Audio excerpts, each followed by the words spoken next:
funk. Thoughts deep, boys steeped in the depths that he sunk. Big stress, depressed in the middle of fall. Sky gray, I late in the thick of it all. I wonder, how long can a human survive just staying alive or carrying the rest of the tribe? Waiting for the day to arrive or struggling dies, and I be doing way, way more than getting by. So why? Got myself a cup of coffee, sipping water in it softly, cleansing me of stress I hold. Hey, got myself a cup of coffee, sipping water in it softly, cleansing me of stress I hold.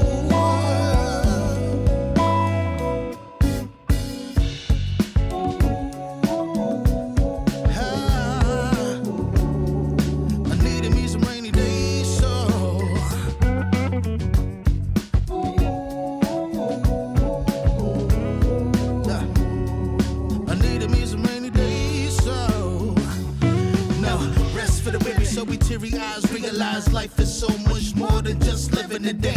Every day I can sit and reflect and breathe and connect to myself and all that I've been given. See, giving up is not an option. So when I'm looking at gray skies, I'll be adopting a new way to deal with a test. Lord, relieve me of stress. The rain be looking like what blessings drop in. And so I got myself a cup of coffee, sipping water in it softly, cleansing me of stress I hold.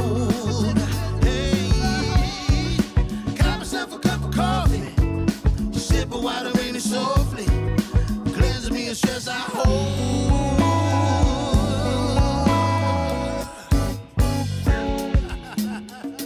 Hey, here we go. Yeah, let's do this. Y'all ready? 1, 2, 3. In times of test, let no harm beset me, oh my Lord, oh my Lord. In times of test, let no harm beset me, oh my Lord, oh my Lord. Woo.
Warning, the following image and/or content may be disturbing, offensive to some viewers. Viewer discretion is strongly advised. So I have a question for my ladies. For the ladies that are engaged now or looking to get married, are y'all a little nervous about getting married now with this new administration and with Project 25? Because, they have this no-fault divorce. I was looking at one content creator that I have followed from the time I was on got on TikTok. And she was in a marriage that was toxic. And she wound up getting away from him with her kids. But now she met someone that is new in her life, and they're engaged, I think. They're talking about marriage and her possibly having a baby with him. But now she's saying that she don't know about it now because of this new administration and this new no fault divorce. And I understand, like women, we look at the marriage, we look at the wedding, we look at the excitement of getting engaged and looking at the excitement of planning a wedding, and we're saying, oh, this is my person, this is my soulmate, this is all. Things change, y'all, over the years. Things change. That man may not be the person 10, 15 years, maybe 5 years down the line than he was when you first met him or engaged, because y'all still are in your honeymoon stage. But do it make you concerned about getting married now because you don't want to end up in a toxic relationship that you can't get out of? And then I heard someone else tell women that with this whole abortion thing, women saying, if I get pregnant and I don't want this baby, then what? Y'all don't have to keep that baby. Give it to the man. Give it to the father. That's what you can do with it. See, everything's geared to the woman, but the men gets off easy. There's nothing the men got to do, but we as women, we have to walk lightly. We have to look behind our back. We have to do. Real quick, y'all. Do y'all agree with her assessment of this whole debacle? She sort of said that due to this current election, that they're going to implement Project 25, allegedly. And part of Project 25 is a no-fault divorce being removed. Do y'all agree with this feminist assessment on this? Y'all let me know. I'll be back in a minute. All of these little things. But for my women that are engaged or that want to be married, does this time now make you think about getting married, engaged, whatever? And then what about you women that are married? How are y'all feeling now? Even though things looking good now, but what about years down the line and there's a no-fault divorce policy and you can't get away from that toxic man and you just getting abused, whether it's physically, mentally, whatever, and you're just stuck there because there's nothing else you can do.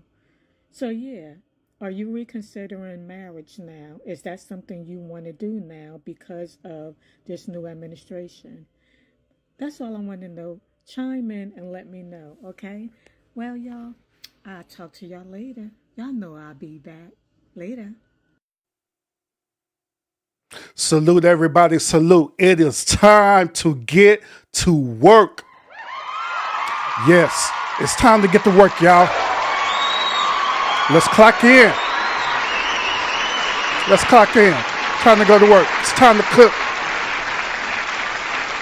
It's time to cook tonight, y'all. Let's get it. Let's get it. Let's get it. Let's get it, y'all. Let's get it. Let's get it. Let's get it. Happy Wednesday to y'all. Happy Wednesday. Happy Wednesday. Happy Wednesday to y'all. My name is Irvin, and I appreciate y'all tuning in to the stream. Yes. Man, we got a topic. We got a topic. We got a show tonight, man. And I got a double feature for y'all as well, too. So, man, sit back, relax, man. We finna get ready to go to work on these old feminist women tonight, man.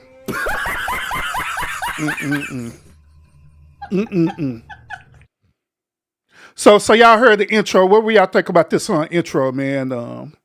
What y'all think about this? Do y'all agree with this feminist woman perspective on this? Do you agree that our women should just end their marriages no matter how long they've been married and just become divorced and they just have a kumbaya with each other, and the one way they're going to have sex with each other is for them to turn into some lesbians and going down on each other and all that old crazy shit. Y'all agree with that? Y'all agree with that perspective? But before we get into it, hey, I appreciate each and every last one of y'all who are tuned in right now. Yes.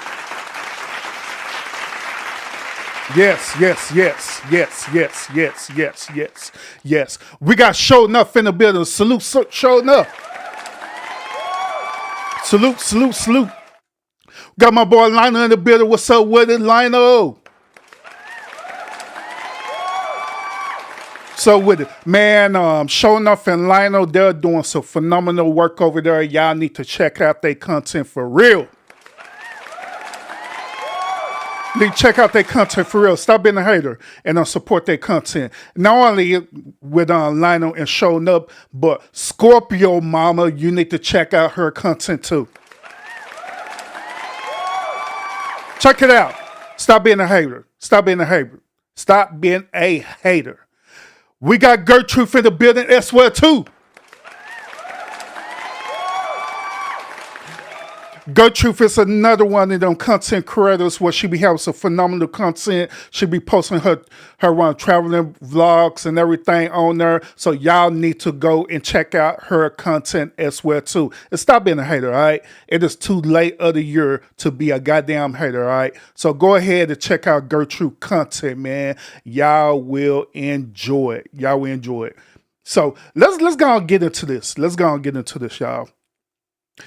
Y'all see where we working with tonight, all right?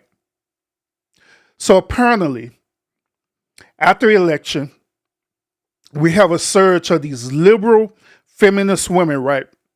These liberal feminist women are encouraging our women to just say, forget your marriage, forget how long you've been in your relationship, forget that you even love your husband. Exit out immediately because you will no longer be eligible to receive a no-fault divorce. You'll be no longer eligible to receive it. That's what they're talking about. Allegedly, by the way. I want to say this. If your relationship was already rocky, right? If it was already rocky, if you was already considering divorcing, don't sit up here and cap and say that it was this election that made you want to do it because you already wanted to do that bullshit anyway. That's bullshit. So don't be sitting up here capping and talking about that the election is the reason why you want to get divorced, first of all. Second of all, a lot of these women, like the one that we just seen and the ones that we're going to review today, a lot of these women, they are in the category of undesirable anyway. No dude don't want them anyway. That's why they're talking all this noise, because they know dudes like myself and other dudes out there don't even want them to begin in the first place. So they're just trying to sabotage everybody's relationship. That's facts. I'm just telling you how it is. For whatever reason, why these dudes don't want them, I have no idea.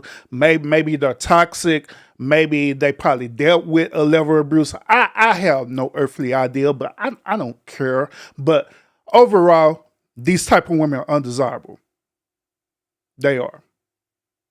And so these are the same type of feminist liberal women who are encouraging you, the woman who's in a great relationship, who's in a great marriage, you done procreated with this man, you done did everything right. Y'all be having phenomenal sex all the time. And here you go, clicking on your TikTok one day, right? Click on your TikTok one day, and you hear these fools telling you that you need to go ahead and get a divorce immediately. God damn. We're gonna talk about this. Y'all. Let me share some clips with y'all that I seen on TikTok that was pretty interesting, man. Make sure y'all get that thumbs up, man. So let me go ahead and show y'all some stuff that I seen on TikTok, man. It was kind of crazy. It's kind of crazy, off the chain, man. So Listen to this, and I want to get y'all honest perspective. Not this one. We're going to go with this one first. Listen to what this content creator have to say about this no-fault divorce. That's why they want you pregnant. That's why they're walking back all of this. Roe v. Wade, contraception, IVF, also no-fault divorce. I mean, that's one that trips me up the most. The no-fault divorce. How is the government going to tell you whether or not you can and can't divorce somebody? Who the fuck are you? Last episode, we talked about women taking our power back, but we also as citizens, period, need to take our goddamn power back. I just want to touch on this whole concept about taking their power back. I hear this all the time with feminist women like herself say this. We got to take our power back, women. We got to take our power back. Take what power back? What exactly are you talking about? How do that look to take your power back? Because to my understanding, women technically never lost power to begin with in the first place. There was certain type of issues or certain type of things that women could do in the past, such as voting and working. And that was it. And of course, we could argue to say, we could sit up here and literally argue to say this. We could argue to say that some of these women were in toxic, abusive relationship due to the patriarchal system. We could argue that. Fine. No problem. But even then, there has been laws created that protect not only women, but to protect minority people as well too. These laws are set right now. So my question is, when did you lose power and how do that look like? Especially when we have laws in place right now where women could virtually do whatever the hell they want when they want. Women could go out and work.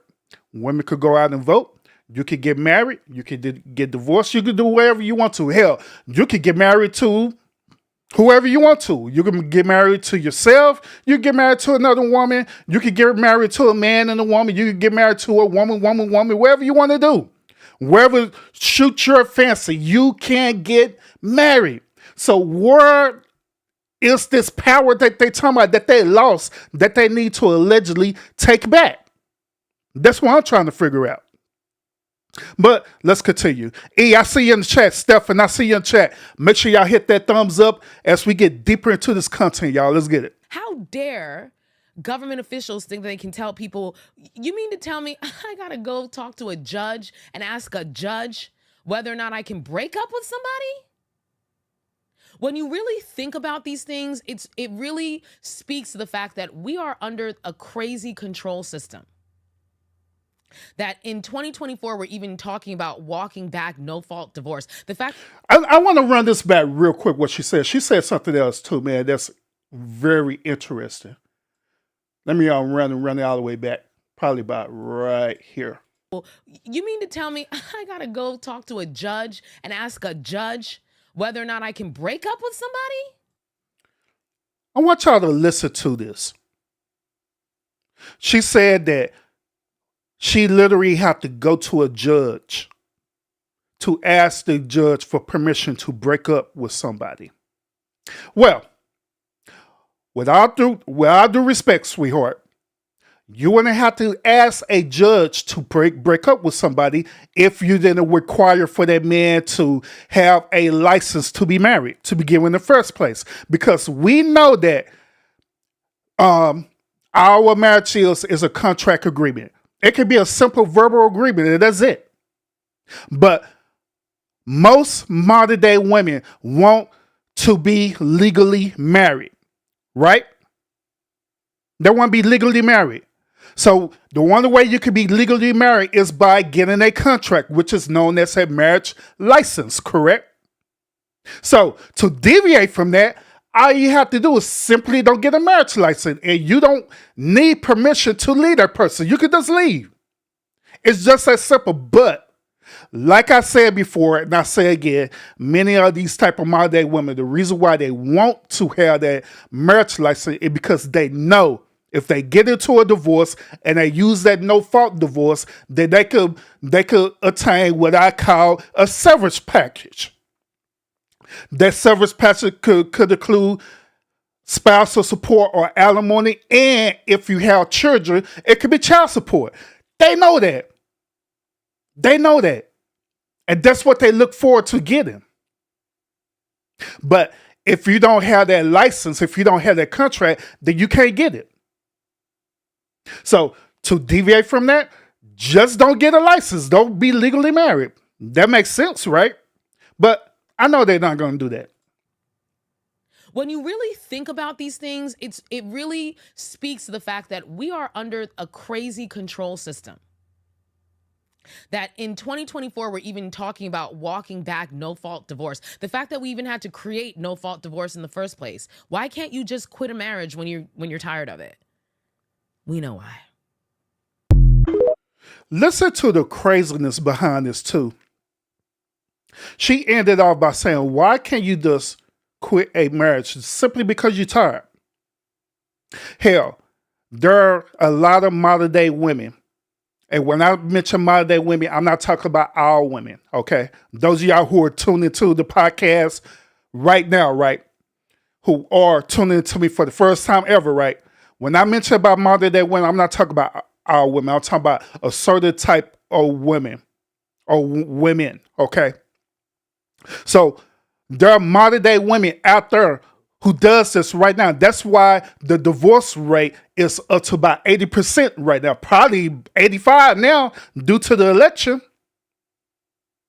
All simply because a woman just got tired and they just want to exit out the relationship because of their feelings, because how they feeling in the moment. Not because they're dealing with abuse or anything like that. You know what I'm saying? They just tired. They just don't feel like being married no more. They want to go out and have a hot girl summer. And they feel like that they're entitled to do that. So these are the same type of women who are on here right now who are encouraging you as a woman to end your relationship so you can be part of this hot girl summer trend with them. Only that man, you need to go ahead and do it now. I'm the woman that always tells girls to be calculated, plan everything out before you make your exit strategy. But honey, this is not a time for that. If you already know that this man has been unfaithful to you, you've been pondering back and forth if I should stay, if I should go, what about the kids? Honey, this is your warning to leave now. It's going to get worse before it gets better. Once these men realize there is no consequences for their actions as far as DV, infidelity in the marriage, and they can not be held at fault, they are going to turn all the way up. If he's doing it now, it's going to be worse later.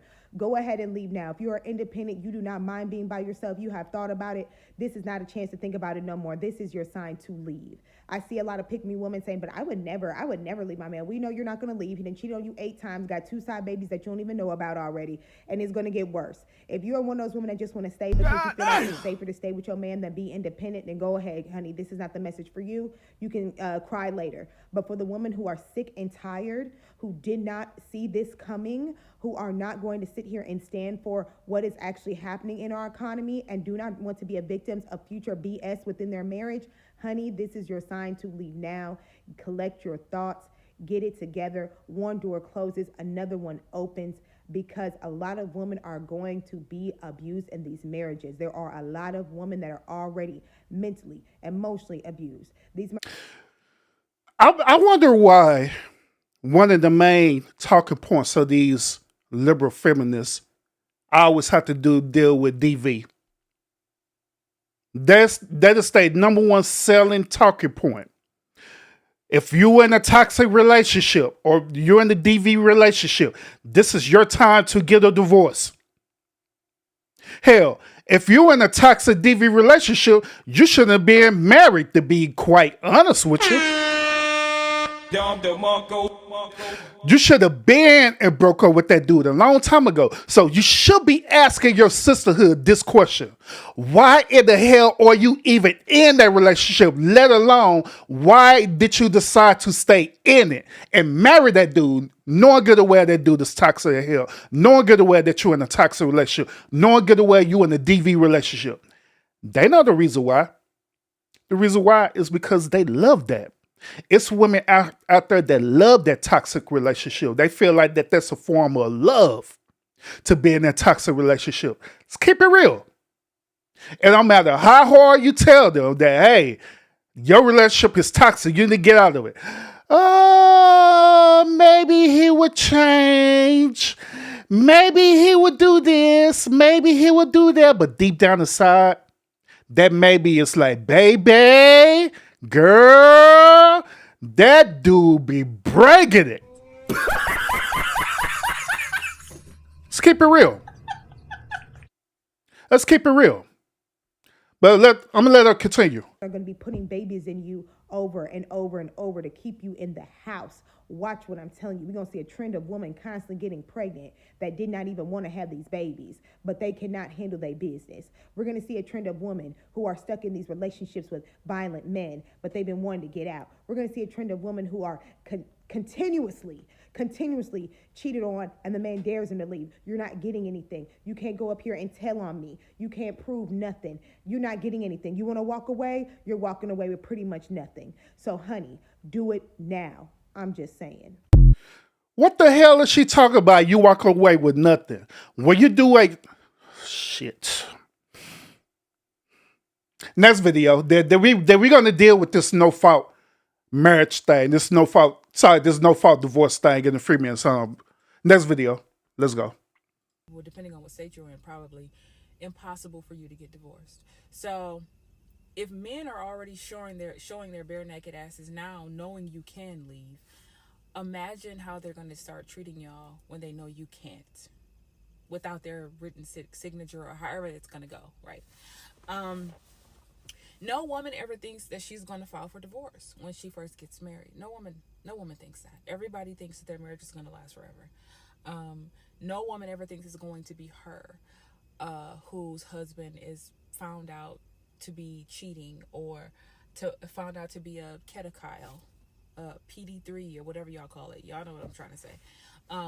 No woman ever thinks it's going to be her husband that is on the down low, or that your husband is brought you some worms or maggots or whatever that's down there, and come to find out it's because he's been having sex. That's bullshit, right? We heard about those two ladies. There's probably way more than that, but we knew about those two on the news, right? There was two women that I remember reading about that. These types of things are grounds for divorce. Like, you find out your husband is giving you maggots in your vag because he's it's not funny. He's not even smart enough to at least this sounds crazy, trust me. So why is it only one-sided? As though there aren't any women out there that's doing the same as that thing, that's sitting up here cheating on their husband. We're gonna cut tonight, y'all. We're gonna cut, but I'm letting her finish. He's not even smart enough to put a condom on if he's gonna go inside of a dead body. Don't get me wrong, it's a dead body, and he's weird for doing that. But he didn't even care about his own health, and he doesn't care. This stuff is grounds for divorce. But with no-fault divorce, when you find out the most egregious things about your husband, and you will, men hide stuff all the time. Women find out a whole lot of things after they've tied the knot, after they've fallen in love already. You find out a bunch of stuff. What if you find out he has 4 kids that you don't know about, right? These things are grounds for divorce, but y'all are going to be stuck. And when these men know in their minds or think in their minds that you can't go anywhere, they're going to start treating you any kind of way. If he decides to come home one day and knock your teeth down your throat, right? That's grounds for divorce. But y'all oh, man. So I'm so curious to know what y'all are planning to do. The women who want to get married, are y'all still going to get married if they overturn this? The ones who are married, are you going to get divorced but just, stay with your husband? Before they pass the law, that way you're protected? I mean, like, what are y'all planning on doing? This is a genuine question. Part of the reason why I do social media is because I really do like hearing other people's perspectives. I like to hear what women are thinking. I like to see what the collective thought is on certain topics, right? So leave your comments. I'm very curious to know what women are planning on doing with this. Do I think they're going to overturn no-fault divorce in probably most states? I do. A lot of God damn. didn't think Roe versus Wade was going to be overturned, and look what happened. So you have to be, when it comes to women's rights and us having our bodily autonomy and our independence, they're going to do everything they can to set us back. So y'all have to know that this is coming, right? And I just want you guys to think about it and figure out a plan. But I kind of would like to know what you guys plan on doing about that. So let's talk about it, chat. What are y'all perspective about this? Do you believe that through the new Trump administration that they're literally going to overturn the no-fault divorce, where no-fault divorce is no longer going to exist? Do you agree with a perspective on this, that this is going to be a very, very, very, very bad thing for women? Not men, but women. This is going to be a very, very bad thing for women. Do you agree with this perspective? Do you agree with this?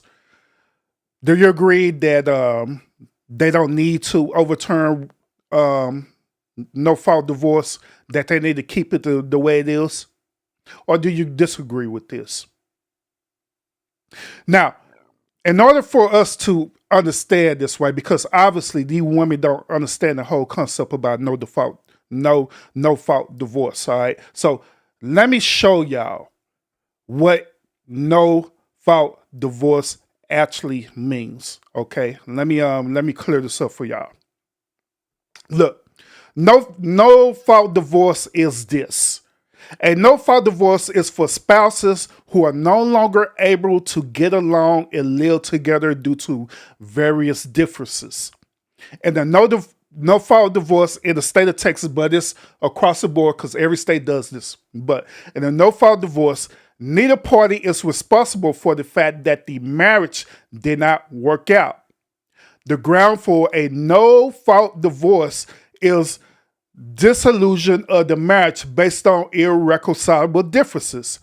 No-fault divorces are the most common type of divorces in Texas. And this is the reason why the divorce rate is high as hell right now. Because of no default divorces.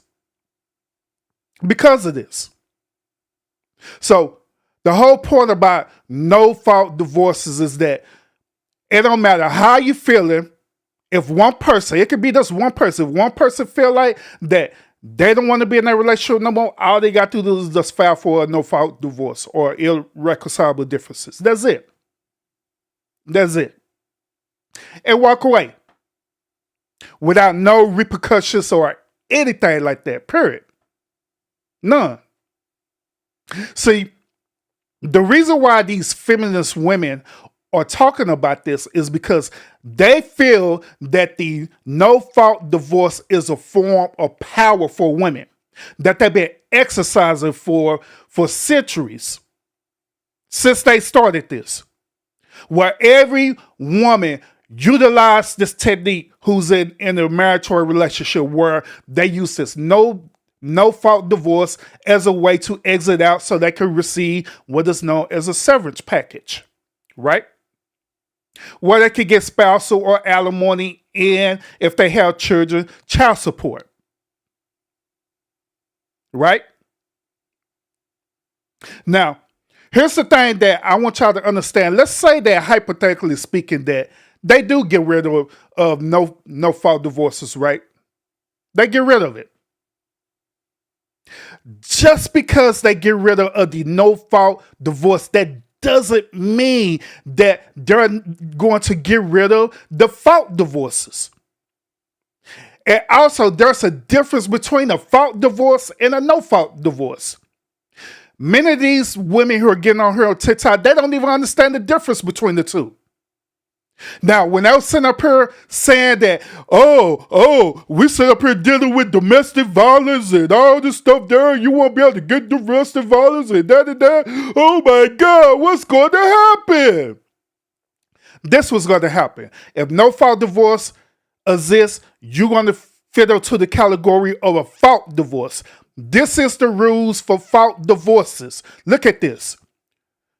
Though you do not technically need to assign a fault a divorce, it can be helpful if you are the wrong party or someone who's doing you wrong in your relationship.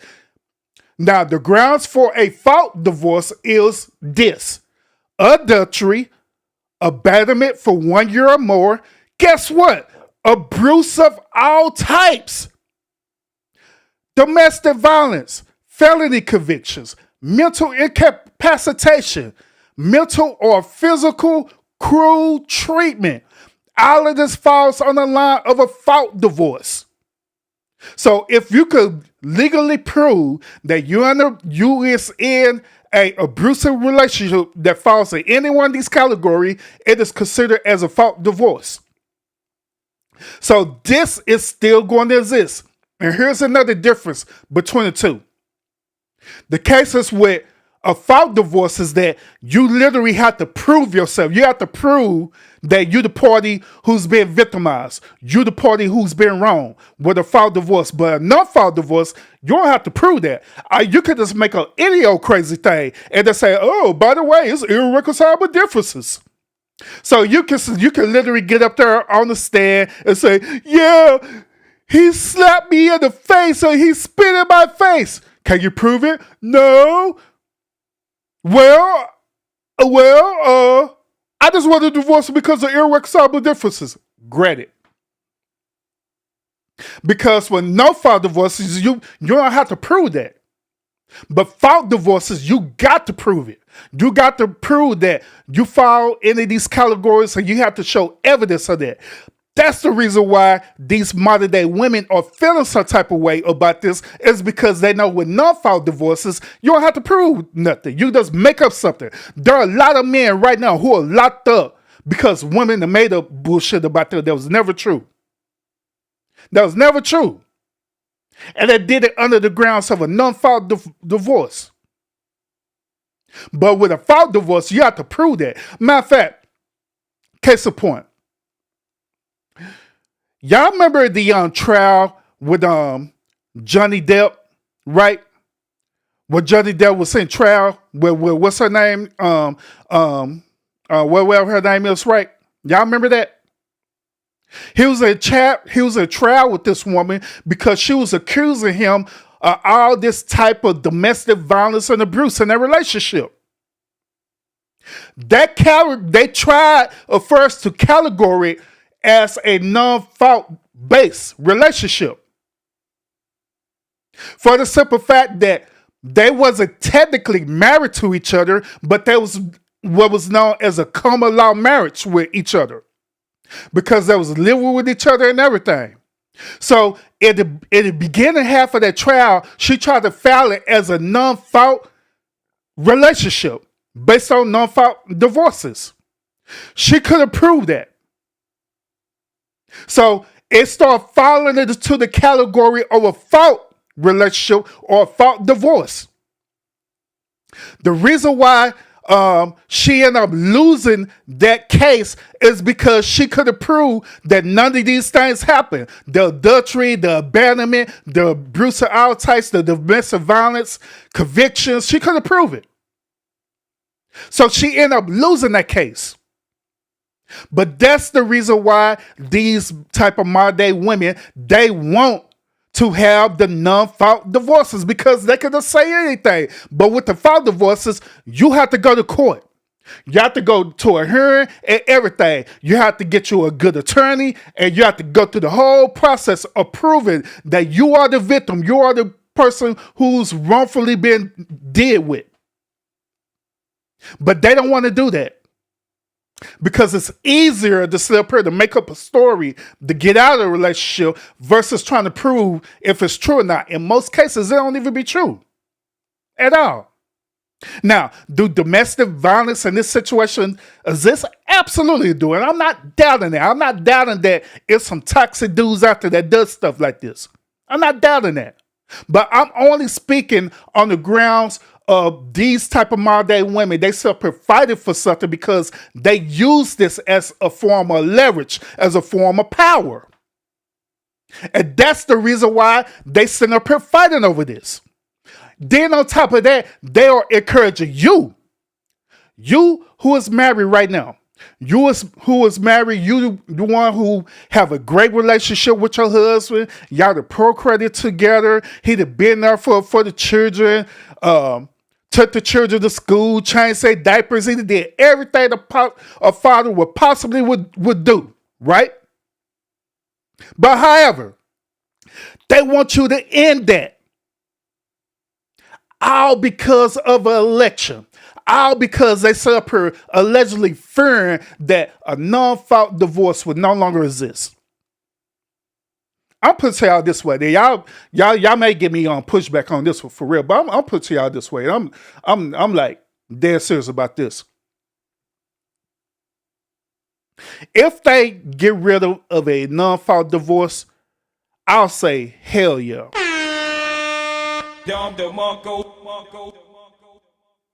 I'll say hell yeah. Get rid of it. Let's put it into the court's hands to prove that whatever's happening to this relationship is happening. If these women do not want to be in a marital contract relationship, they do not get no license, period. That's how the way I feel about it. Don't get a license.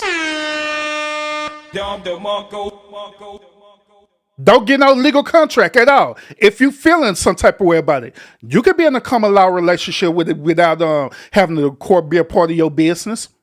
Absolutely, you can. Sure can. There are people out there right now who have common law relationships where they're not on a legal binding contract, but it's a verbal agreement.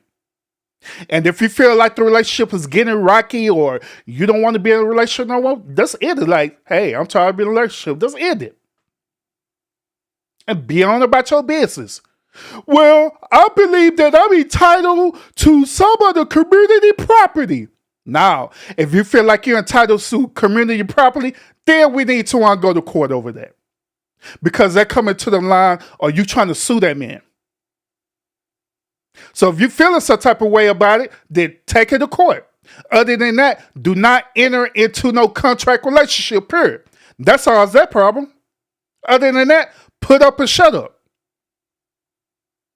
You don't hear no men unless it's a goddamn beta male out there, right? Beta. You don't hear no men out there talking about this saying, oh man, I'm glad that Trump is going to get rid of no common divorce or whatever. I'm glad. You don't hear men talking about that. You don't. Because it never mattered to us. It mattered to women though. There are a lot of women right now, and I'm going to be dead serious with this. Now, if I'm talking about you, I apologize. But there are a lot of women out there right now. The only way that they're going to stay with that man that they're married with right now is for them to enter into that legal binding contract with them. Say I'm lying. Y'all be in a relationship for 10 to 15 years without the government was good enough for you. Say I'm lying. It wasn't good enough for you. And you literally gave that dude the ultimatum. See, I know I'm talking about y'all tonight. You literally gave that dude the ultimatum. If you don't go to the courthouse or give me a wedding, then I'm going to leave your ass. Say I'm lying. Say I'm lying. Say I'm lying. If you don't go to the courthouse, if you don't give me the wedding that I want, and we get this marriage license, if we don't go through premarital counseling with my pastor, then I'm going to end the relationship. And y'all already been in a relationship for over 10 to 15, 20 years. And you finally issue an ultimatum to this dude 10 to 15 years later. Then the dude look at you like, well, shit, fuck it. I've been with you this long, right? Might as well. And that's how that dude feel. He like, might as well. But it be y'all that do that because, like I say, man, we don't care about that. It is not that serious. As long as we are in a relationship with the person who we want to be in a relationship with, we don't care about that. I'm honestly starting to believe that there are many modern day women out there that literally make relationship way harder and complicated than what it really need to be. I'm honestly starting to believe that now. Where they make the relationship way more complicated than what it needs to be, y'all. Better marry me or I'm gonna leave you.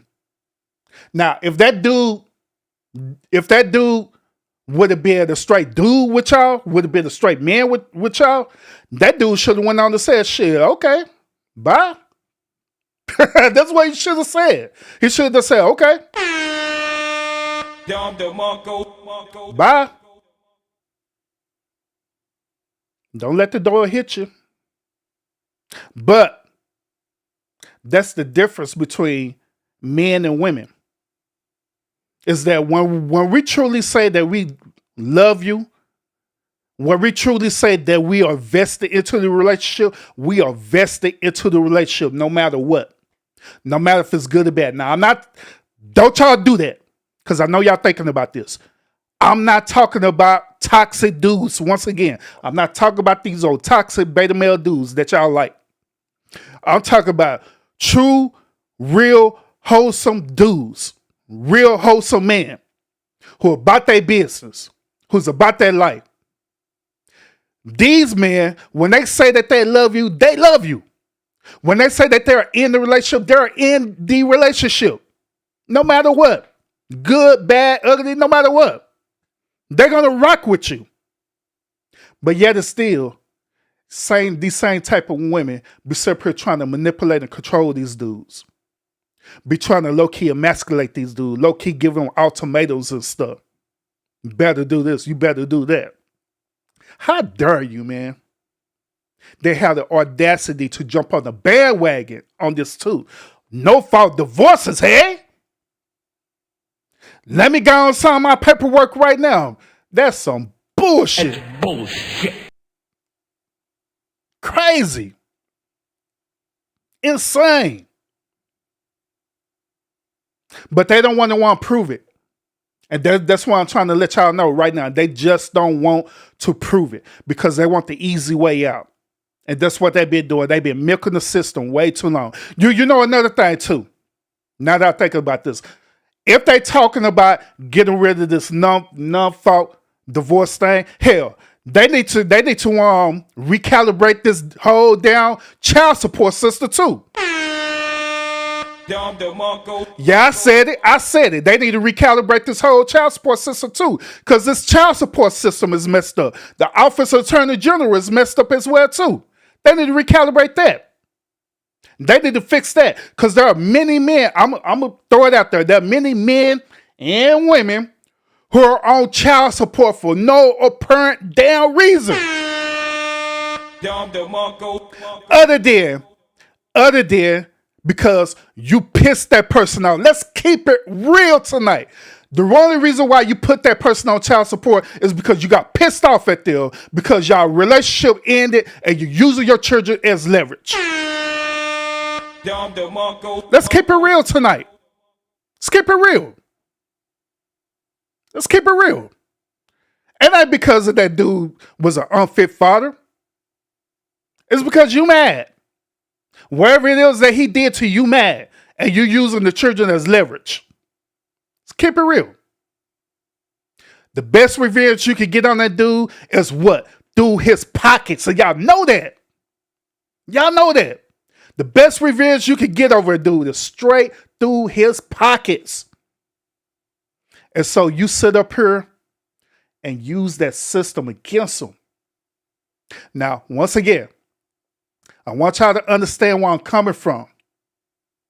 I'm not talking about all women who are like this, because I know all women are like this. I know there are women out there right now who legitimately use the Office of Attorney General for legitimate reasons. I'm not talking about y'all. I'm talking about your crazy ass sisters out here who literally use the system for corrupt reasons. And you sit up here and celebrate it with them. That's who I'm talking about. That's exactly who I'm talking about.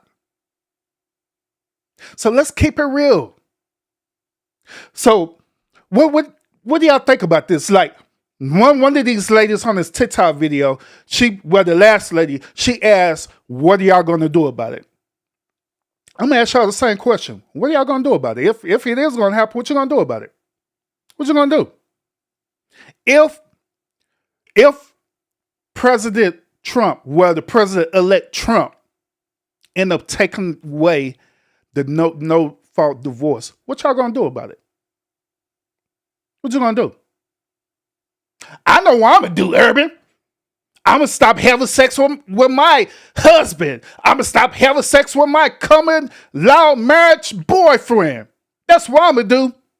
I know what I'm going to do, Urban. I'm going to leave him. Then I'm going to leave the country too. Like, that's the most craziest crap I've ever heard in my life.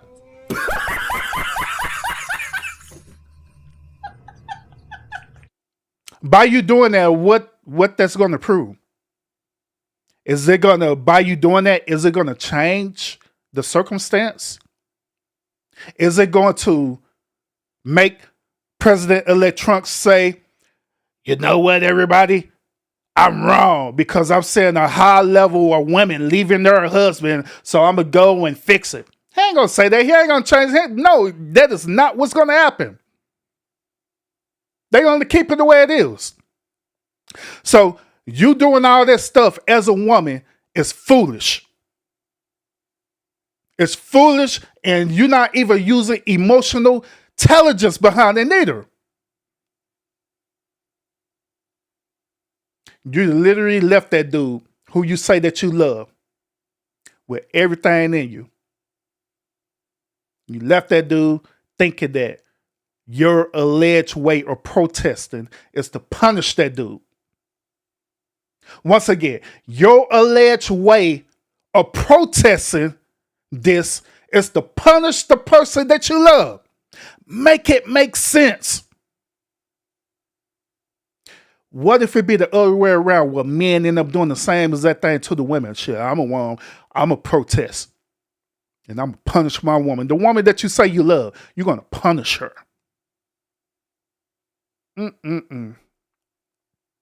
The audacity of it all.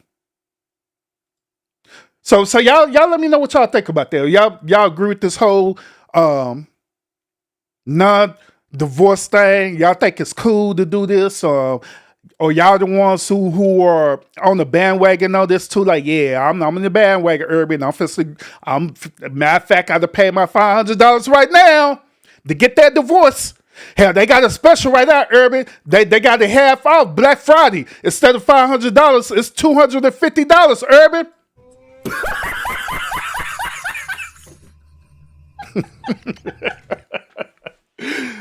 It's half off Black Friday sale. Y'all let me know what you think about that. Y'all let me know. Salute to everyone who was in the building right now. I appreciate y'all tuning in. But we're not done yet, y'all. We're not done yet. I told y'all we got the double feature tonight. We're not done. But shout out to Mimi, who's in the building right now. Salute. Welcome. Stefan in the building as well, too. What's up with it, brother? Salute. Go. Play. Damn it. Welcome. I always say what's up to Just E. I ain't say what's up to you no more, Just E. And I think that's it. And salute to everyone who is either watching the live right now, you're in the bushes, or you're catching the replay as well, too. Thank you.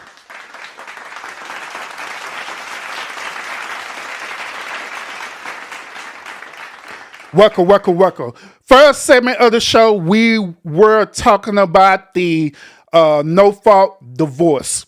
All right. And I was giving you my perspective on that. If you miss it, by all means, catch it. Second half of the show, let's get ready to cook for real, y'all. Y'all remember about a month ago, I had did a reaction show of a woman, right? This woman has said that God had told her to divorce her husband, right? Y'all remember that show? Y'all remember that? Matter of fact, I'll pull up the picture real quick so I can bring it to y'all remembrance. All right, let me pull up her picture real quick so y'all can remember. But I did a reaction show a month ago about her, right? So here she is right here. Y'all remember her? Y'all remember her? I did a reaction show because she said that God had told her to divorce her husband. God damn. Guess what? She is back, y'all. And this time, she's back to explain the reason why God told her to divorce her husband. Because a lot of people, including myself, including y'all too, who was in that show, right? A lot of us was giving her pushback on that, saying, girl, you out your goddamn mind. And a lot of us was saying that, man, that probably wasn't God that told you to divorce your husband. That may have been the devil. It may be the devil who tricked you into divorcing your husband. So without further ado, with this double feature tonight, y'all, make sure y'all get that thumbs up. She is back on the show again, and let's listen to her perspective about this situation, all right? And it's not this. Let me move this. Let me move that. Sorry, y'all. Everybody got to get it together. There she is. Not her, but the other lady. Now remember when we did a review on this, this lady was with her husband. And at the time when they was doing the show, she was pregnant. This lady in the blue was pregnant. But now she already had her baby. That's why she's looking different than how she was looking on the last show. But without further ado, let's go ahead and react to this. So y'all let me know what y'all think about this, all right? We want to talk about some controversial topics Let's today. And I want to start out with one that a lot of people are talking about from our last interview. Oh, Lord, which one is it? Because it was a lot. Look, it was a lot. It was a lot. And there was a few different videos that people were like, what? No. Yeah. But specifically, the title, or how it was titled on the video clip, was that God said, this is not your husband. Right. Which that is what you had said. You Absolutely. Said that I never said that this was your husband. This was God, how God your put husband. it in it. A lot of people have seen that and heard that and read that and felt and internalized that as God told you to get a divorce. Right. He never said the D word. Right. He Although didn't say it led to that. that, However, it led to that. Yes. But go ahead and just talk about that a little bit, because a lot of people have had, we've had a lot of comments on Instagram and on Facebook and TikTok that people are like, oh, God would never, you're lying on God, you just wanted to leave, all those things, which are probably a lot of those people didn't even watch the video to hear the rest of it. Yes. But what would you say? Oh, no, sweetheart. We watched the whole entire video. And clearly she said that God told her to divorce, but...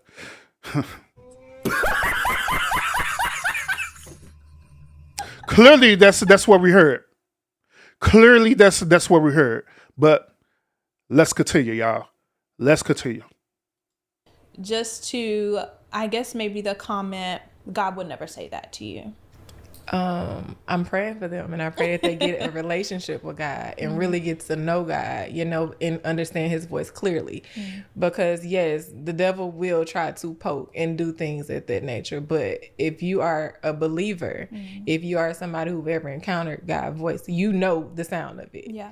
You know the feeling of it when you hear it, and when you instructed to do something. It's like it ain't like, go do this. Like, Satan is going to entice you with something. Right. He would have been like, after me receiving all this news, I feel like he probably would entice me to go cheat on my husband or do something of that nature. Right. Versus me leaving and removing myself and still trying to be, nice to this man, forgive this man. I feel like that it would have been a different role. Yeah. So I feel like the people that are saying that, it's triggering for them. And the conversation is very triggering, because you got a lot of people who grew up in single parent homes. Their mom left their dad, or their dad left their mom. So the D word is hard for everybody. Absolutely. And it's very triggering. Absolutely. And then you got the people that's in a culture now where they're trying to find their person. So from a 2-second clip, they hear me saying all these good things, but they're not listening to the words. Yeah. I said that we never had at that time, you know, so they not listening to the full context of the video. Yeah. So I'm just praying for those people that they get the clarity that they need. Yeah. Yeah. And so I'll say, you know, definitely, I think for a lot of people, again, they didn't listen to the video to hear the rest of it. But I feel like even you maybe were even admitting in that to say, I did not listen to God in the beginning. And so now here I am at the end.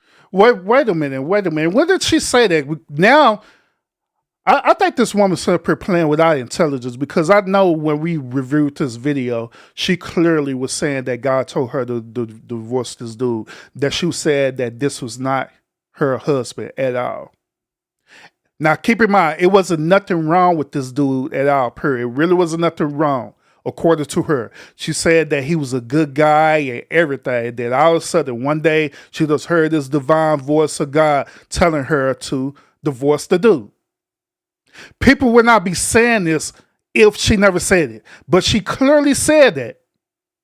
So now she set up her double back and set up her manipulated her words as though she never said it. I'm flabbergasted about this one. End of this. And then the argument behind this is that, well, people just wasn't listening. Hell, we reviewed she said not only people wasn't listening, but she said that people didn't watch the full video. We did. We reviewed the whole entire video. We did. So having to be corrected and now these having to women bear the consequences of having to go through a divorce, when if I would have just listened to God, or, you know, had different godly counsel, as we spoke about, you know, that could really help lead me and guide me, I wouldn't even found myself in this position. Facts. You know, and so I don't think a lot of people, you know, they're not hearing the full thing. You know, they're ready to judge, and they're ready to say you're wrong, and they're ready to, you know, call you out without knowing the entire scope of it. That's because they want us to be like Love and Hip Hop and just blast this man and be like, he did X, Y, Z, and say put a name on it. And now, look, notice what they're doing.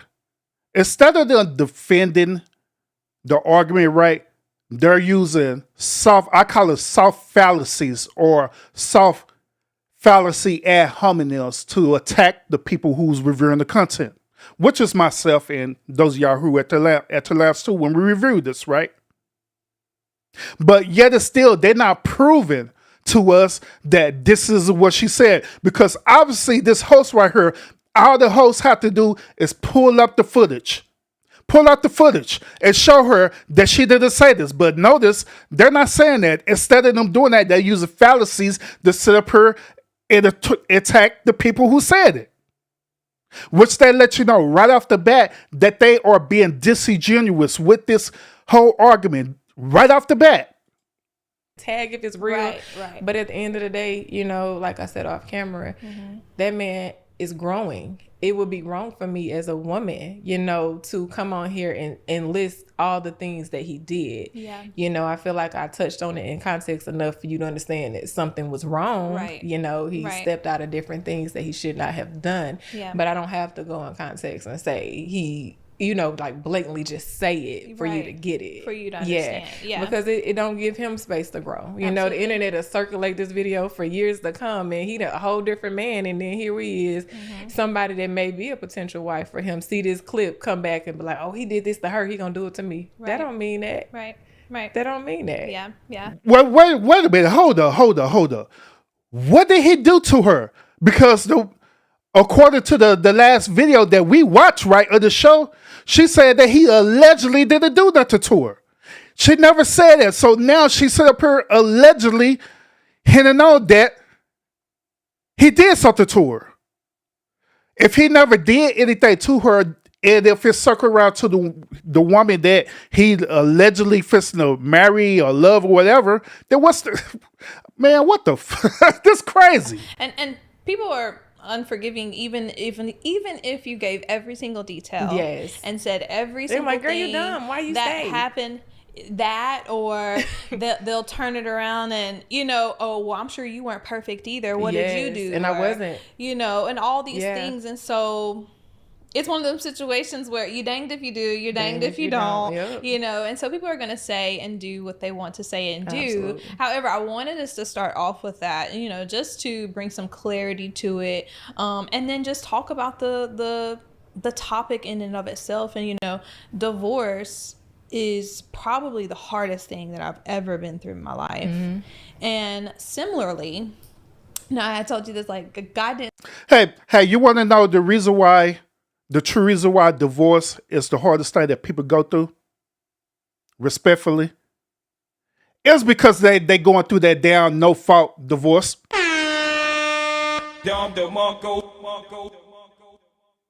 They going through that no fault divorce. That's why. They going through that whole thing talking about irreconcilable differences.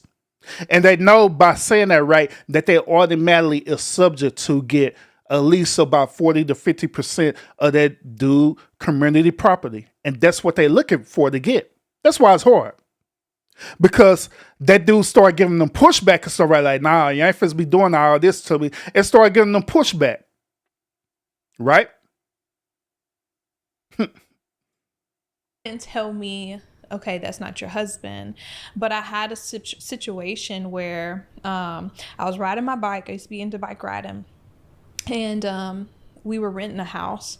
And the lady had offered the house to us, like, hey, I want to offer it to you first. If you want to buy it, I'm getting ready to sell it. And I was riding my bike, and I heard so clearly, if you buy that house, you're stuck with him. And I just broke down crying. Every time. I broke down crying, and I was like, I can't do this. Like, I cannot do this. And so I rode my bike home. I told him, I'm like, hey, I want a divorce, and which he already knew I was going to say that. So allegedly, she was riding her bike. She heard a voice tell her, my child. This God voice again, y'all. Like I did last time. My child, listen to me as you're riding your bike. That dude is not your man. You need to divorce him and not get a house.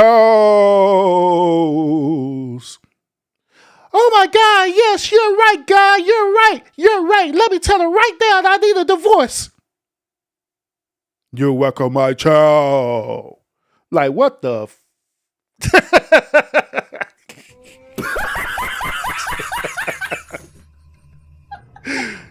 Knowing good and damn well that was not God that was telling you that.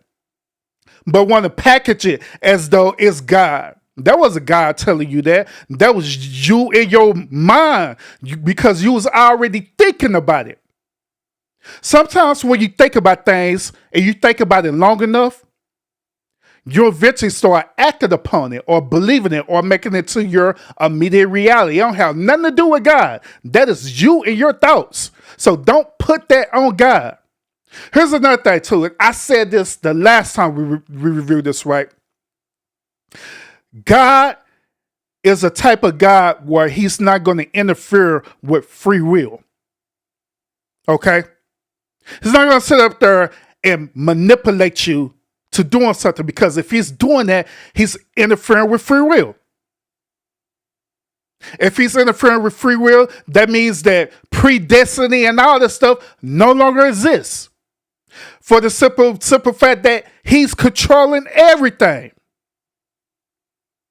And y'all already know that y'all don't want to deal with no toxic, narcissistic God.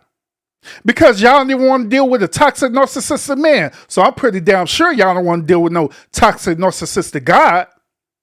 So no, it wasn't God that told you that. Hell, I wouldn't even say that it was the devil that told you that. It was you who was thinking that in your mind and you act upon that. That's what happened. But I was for real that time. For real. Yeah. And so even with myself, you know, at this point, that also, y'all, I'm gonna start looking at the comments real quick. I'm gonna address them. was in 2018. This is 2024. So that's like 6 years? Yeah. Am I math right?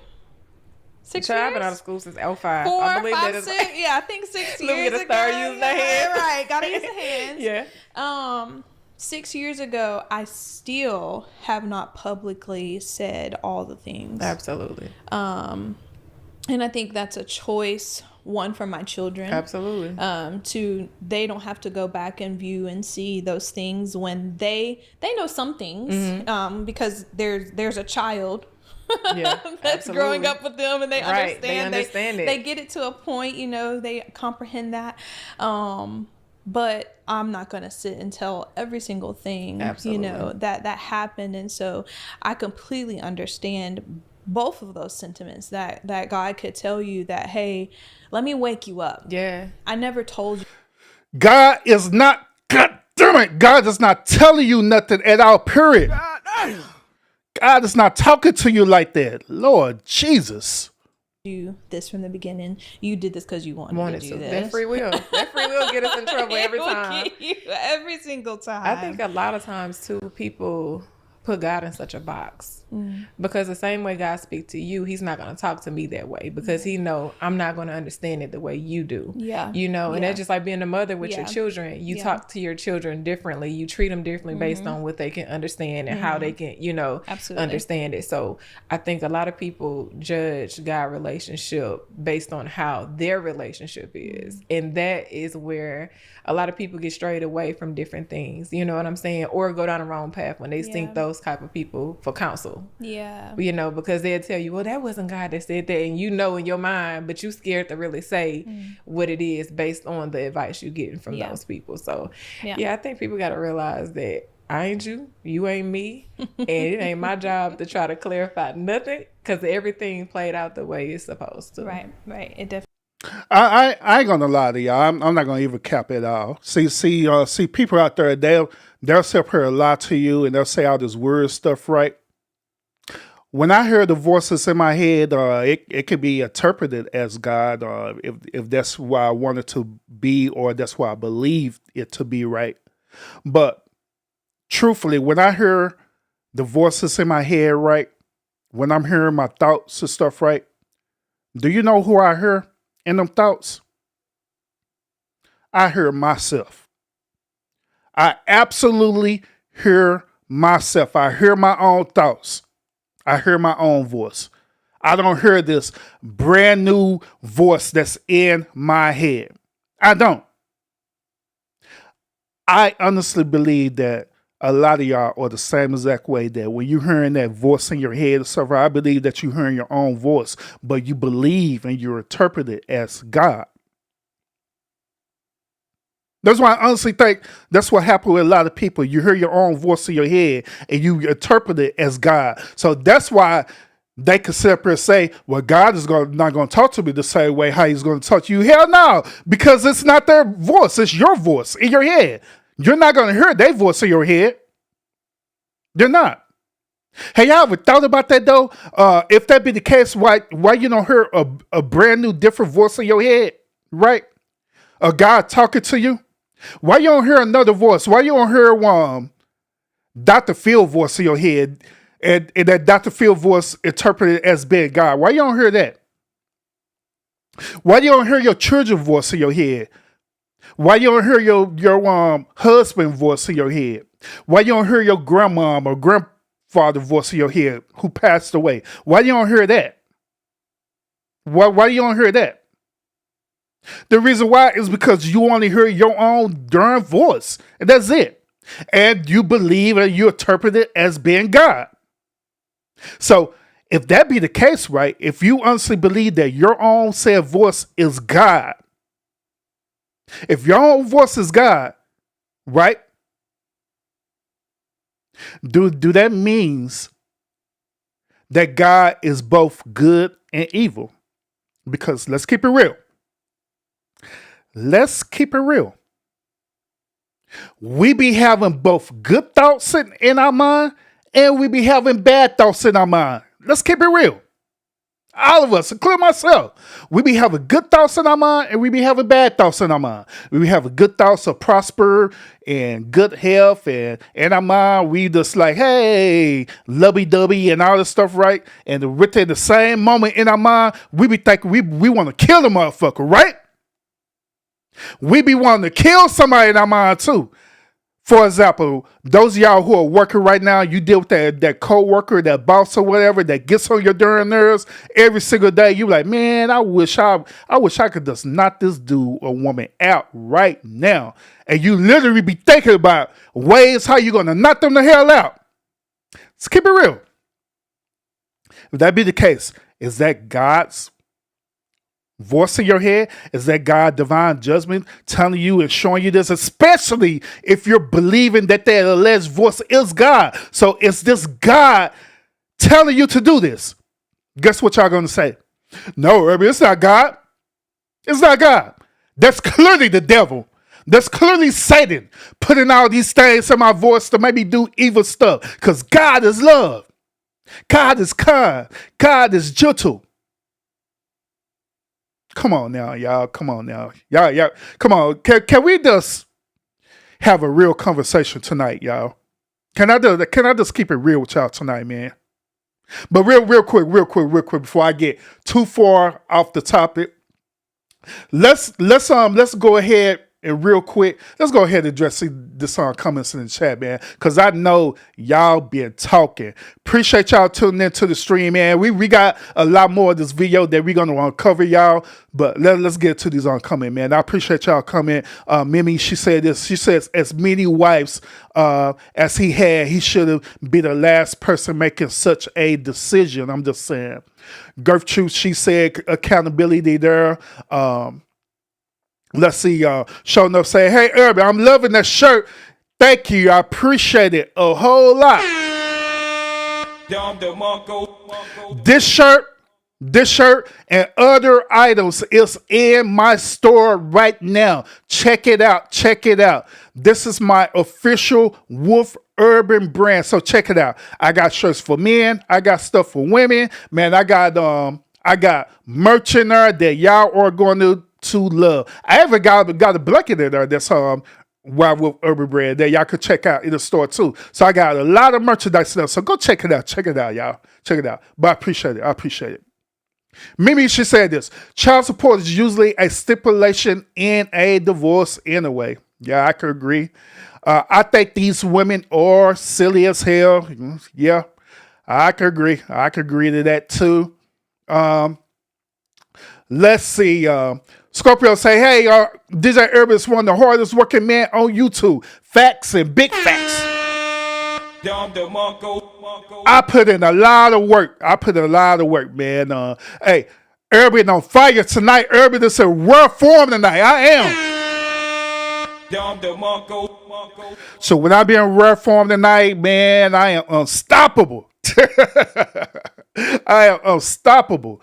Yes, Lionel, he has been cooking lately. Yes. Yes. He said, Irby, you crazy as hell. Hey. You haven't seen nothing yet, man. Scorpio said, Irby been going through the changes. What the hell you trying to say, Scorpio? You trying to say that I'm going through menopause and stuff? That's bullshit. Well, to be honest with you, men don't go through menopause at all. So stop tripping. Better get off me. Urban sound like me when I get hot. Yeah. Urban, let these women hear God. That's bullshit. Now, they better stop listening to God. Then later follow up and say, God talks to them like Cisco. So they literally hearing the thong song in their mind, huh?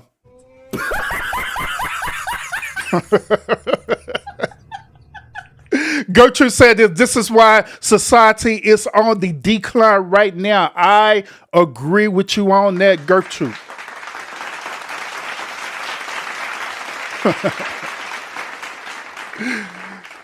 Scorpio said, leave God out, please, heifers. Then Lila said, I better not hear my grandma's voice in my head. I want y'all to imagine that too. Imagine you literally hearing one of your loved ones in your head. I think all of us would freak out. I believe that if we hear a different voice in our head, I honestly believe that we would have a psychotic breakdown for real. That's what I believe. I honestly believe that we will have a psychotic breakdown if we hear a different voice in our head. I do. I believe that you literally will go to the psych ward, right? You check yourself in and say, hey, I'm checking myself in. Why you checking yourself in? Man, I hear a voice in my head. It ain't myself. What did the voice sound like? It is me. I'm your voice. They heard my voice pretending to be God. That's the voice that they heard. You are hearing my voice. Like, God damn it, can't you hear it? Hear what? They can't hear you because you crazy than a motherfucker. Oh, man. Nobody like Dr. Phil. Leave Dr. Phil alone, Scorp. Dr. Phil is a A-OK actor, so leave him alone. I was going to say not Dr. Phil, Scorp. I thought God was everywhere, so would that still mean she's still hearing God? That's a good question.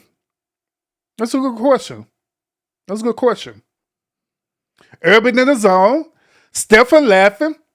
Men have periods in their brain. Man, the devil is alive with Scorpio.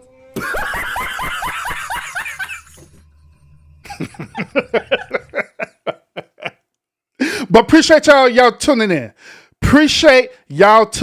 And Stefan, he said, man, bro, you sound like a Disney goddamn ghost. Hey, Stefan, real quick. What Disney movie where my voice would be at? What Disney movie? What Disney movie would I be in, Stefan? Would I be in Beauty and the Beast? Would I be in Cinderella?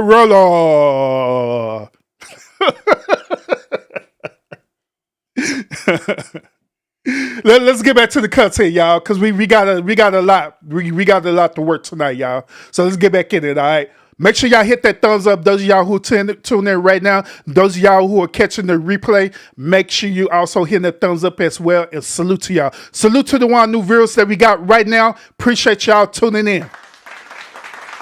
Thank y'all. All right, let's continue, y'all. Let's hear their story about this divine nature of God and how God told them to be divorced and all this good old stuff. Definitely, it played out how it was supposed to. Yeah, it did. And look, like I told y'all last time, y'all are living. Sour Patch, salute, welcome.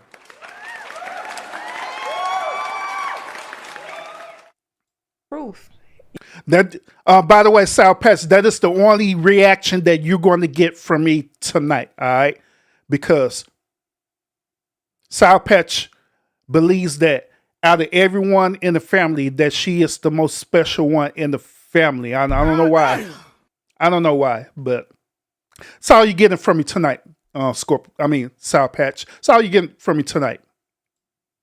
You heard that, you understood it, you was disciplined enough to do what you was supposed to do, and then look at all the blessings that you were able to reap. Absolutely. Outside of that, and being disciplined and how he was able to bless you. Absolutely. So I'm seeing it, so it's like, I don't care what nobody say. I see this with my own eyes. Like, I'm here, I'm in your house. I know that it's real. I see y'all beautiful baby. I see y'all connection. Yes. So I know that when he tell you something and you're disciplined and you do what he tell you to do.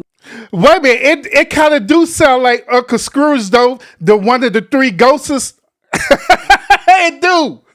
Scrooge, Ebenezer Scrooge. I am the ghost of Christmas past. I am the ghost of Christmas present and the future, Scrooge. Hey, Gertrude said it sound like Aladdin, the genie. Oh man, but what's the song that the genie was singing? Oh, never have a friend, never have a friend, never have a friend. You never have a friend, never have a friend, never had a friend like me. Ever be hitting those notes, boy? I be jabbing.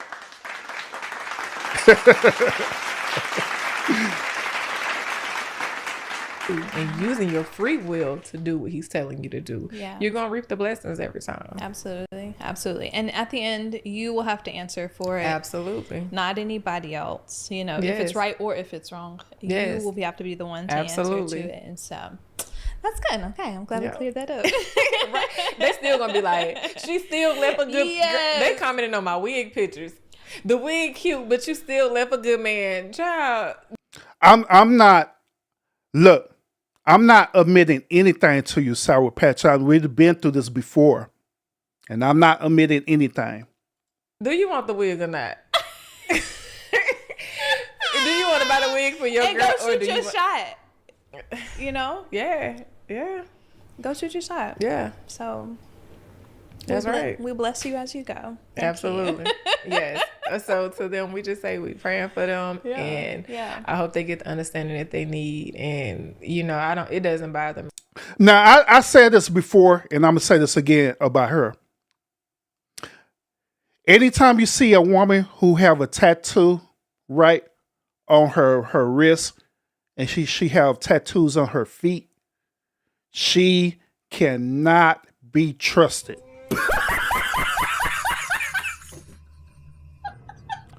A matter of fact, whenever you see a woman who have a tattoo on her wrist, or so hell, she probably have a darn sleeve on her. I can't remember if she did or didn't. But she have a tattoo on her wrist, on her sleeve, right? And have a tattoo on her feet, what we call tramp stamps, right? That woman is absolutely for the streets. She belongs to the streets. Furthermore, Lionel, I ever forgot. Lionel was sitting up here being a straight simp over this woman the last time we reviewed her. Remember that, Lionel? You sat up here being a simp to my man, she looked good, Urban. Man, Urban, I would shoot my shot with her for real, Urban. I would literally jump into my DMs with her. Remember that, Lionel? Remember that? I don't forget nothing. Lionel was simping hard over this lady. God damn. For that, Lionel, you get the Beta Male Simp song. Wow, you didn't really have to do all that. That was so kind of you. So I have this special song just for you. Just for you. I just wanna be a beta male for life. I know I'm trying to eliminate that shorty's strife. Everything just feels so right. I am never gonna stop simping at all. Bro, Lionel, this is your intervention, okay? This is your intervention moment. Your big brother trying to help you out. So you want to be on simping over these women who be having these tramp stamps, all right? My goal is for Lionel to get him a good, wholesome woman who don't have these tramp stamps on her, all right? That's going to be good for him. That's going to be supportive. That's going to be submissive. That's going to be great. Hell, she going to be cooking for Lionel, and he going to be talking about it, and she going to be helping him with his projects and stuff. Hell, she going to be also helping him with his voiceover, with his content, and she going to be doing everything for him. And he's going to love it, and he's going to be telling us about it. He's going to tell me about it. He's going to come up on the show one day, and we're going to do another one, open discussion about it. And he's going to tell me, man, Urban, I appreciate it so much, man. Man, we've been talking about this for years, and I finally found the one that guess what? Right after that, Lionel going to sit up here and say this, right? Lionel gonna say, hey, Urban, man. It would be my honor and privilege if you would be my best man at my wedding. I'm gonna say, yeah, that's what's up.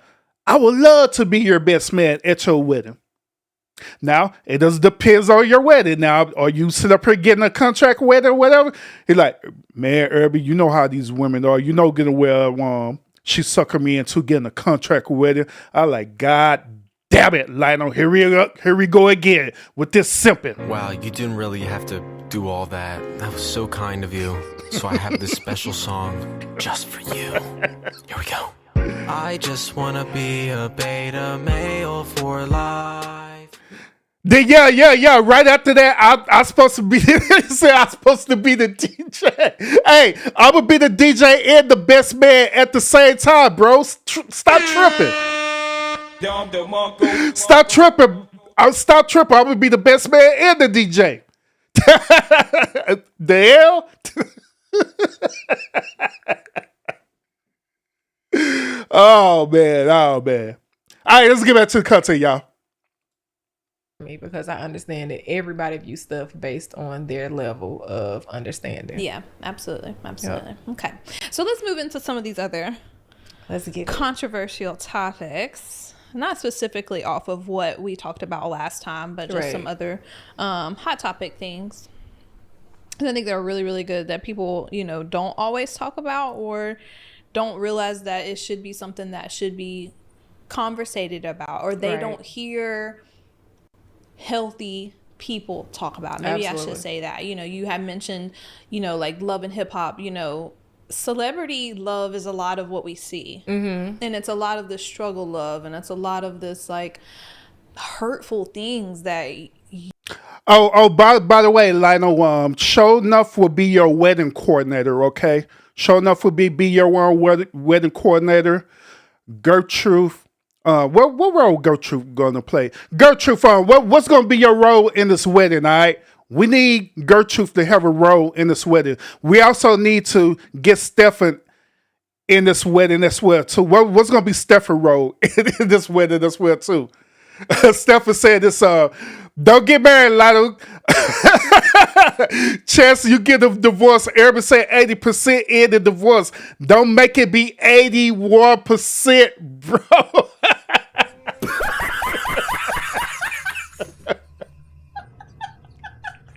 Oh man, hey, Stefan, bro, man, Stefan, you ain't shit, bro. We were trying to get our brother married, man. We tried to get him married to a good woman, man. And we already made him 81% before the marriage even started. Before he even got a woman. Oh, man. You be like, that's dumb. But then we end up repeating those things. And that's why you gotta be careful who you call dumb. Because I feel like... one thing I will say I've learned as a woman is I would never say what I won't do. Yeah. Because God will humble you so quick. I can say if I looked at my life now, I would have never said I'm going to be a single mother. I felt like I did stuff by the book. I got married. I did this. And look at me now. I'm a single mother. And I'm okay with it, because in this season, that's what I'm called to be right now. But you have to be careful what you say you're not going to do. And with it, just because it looked like that for somebody else, child, when it gets to you, you just better hope you got the strength to endure whatever it is, He will cash that check, baby. Child, you be like, whoo. Learn that he will cash. So real quick, where's her husband at on the show? Why is he not there? Why is her beta male husband not up there? Beta. Because y'all know the last time we reviewed this video, both her and her beta male husband was up there, and she was sitting up here tripping. She was sitting up here asking her questions as doors. She wanted to go out and have a hot girl summer as well too, and her beta male husband was allowing her to say that. Y'all remember that? He was just up here looking and smiling. Really? That's how you feeling? Or maybe he got the message. Maybe he got the message and seen that video right and like, man, she kind of tripping. Cash that check. Express line. 100%. 100%. So this is kind of along the same topic here, and I want to kind of just go into this, but I think it's more of like with dating. Yes. And so for women who have taken on a role as a wife without being a wife. Yes. And they are treating their partner as a husband when he is not yet a husband. Let's talk about that a little, because I feel like that's something that we do a lot. Yeah, I did it. I did it. But now being the woman that I'm now from experience, and I'm gonna be honest, I wish I had somebody that had the experience and was able to be vulnerable enough with me during those times. I'm not auditioning for no man. I'm going to show up as my authentic self. I'm going, of course I can show you different things and we can reciprocate things with each other, but I'm not going to audition to be your wife. Yeah.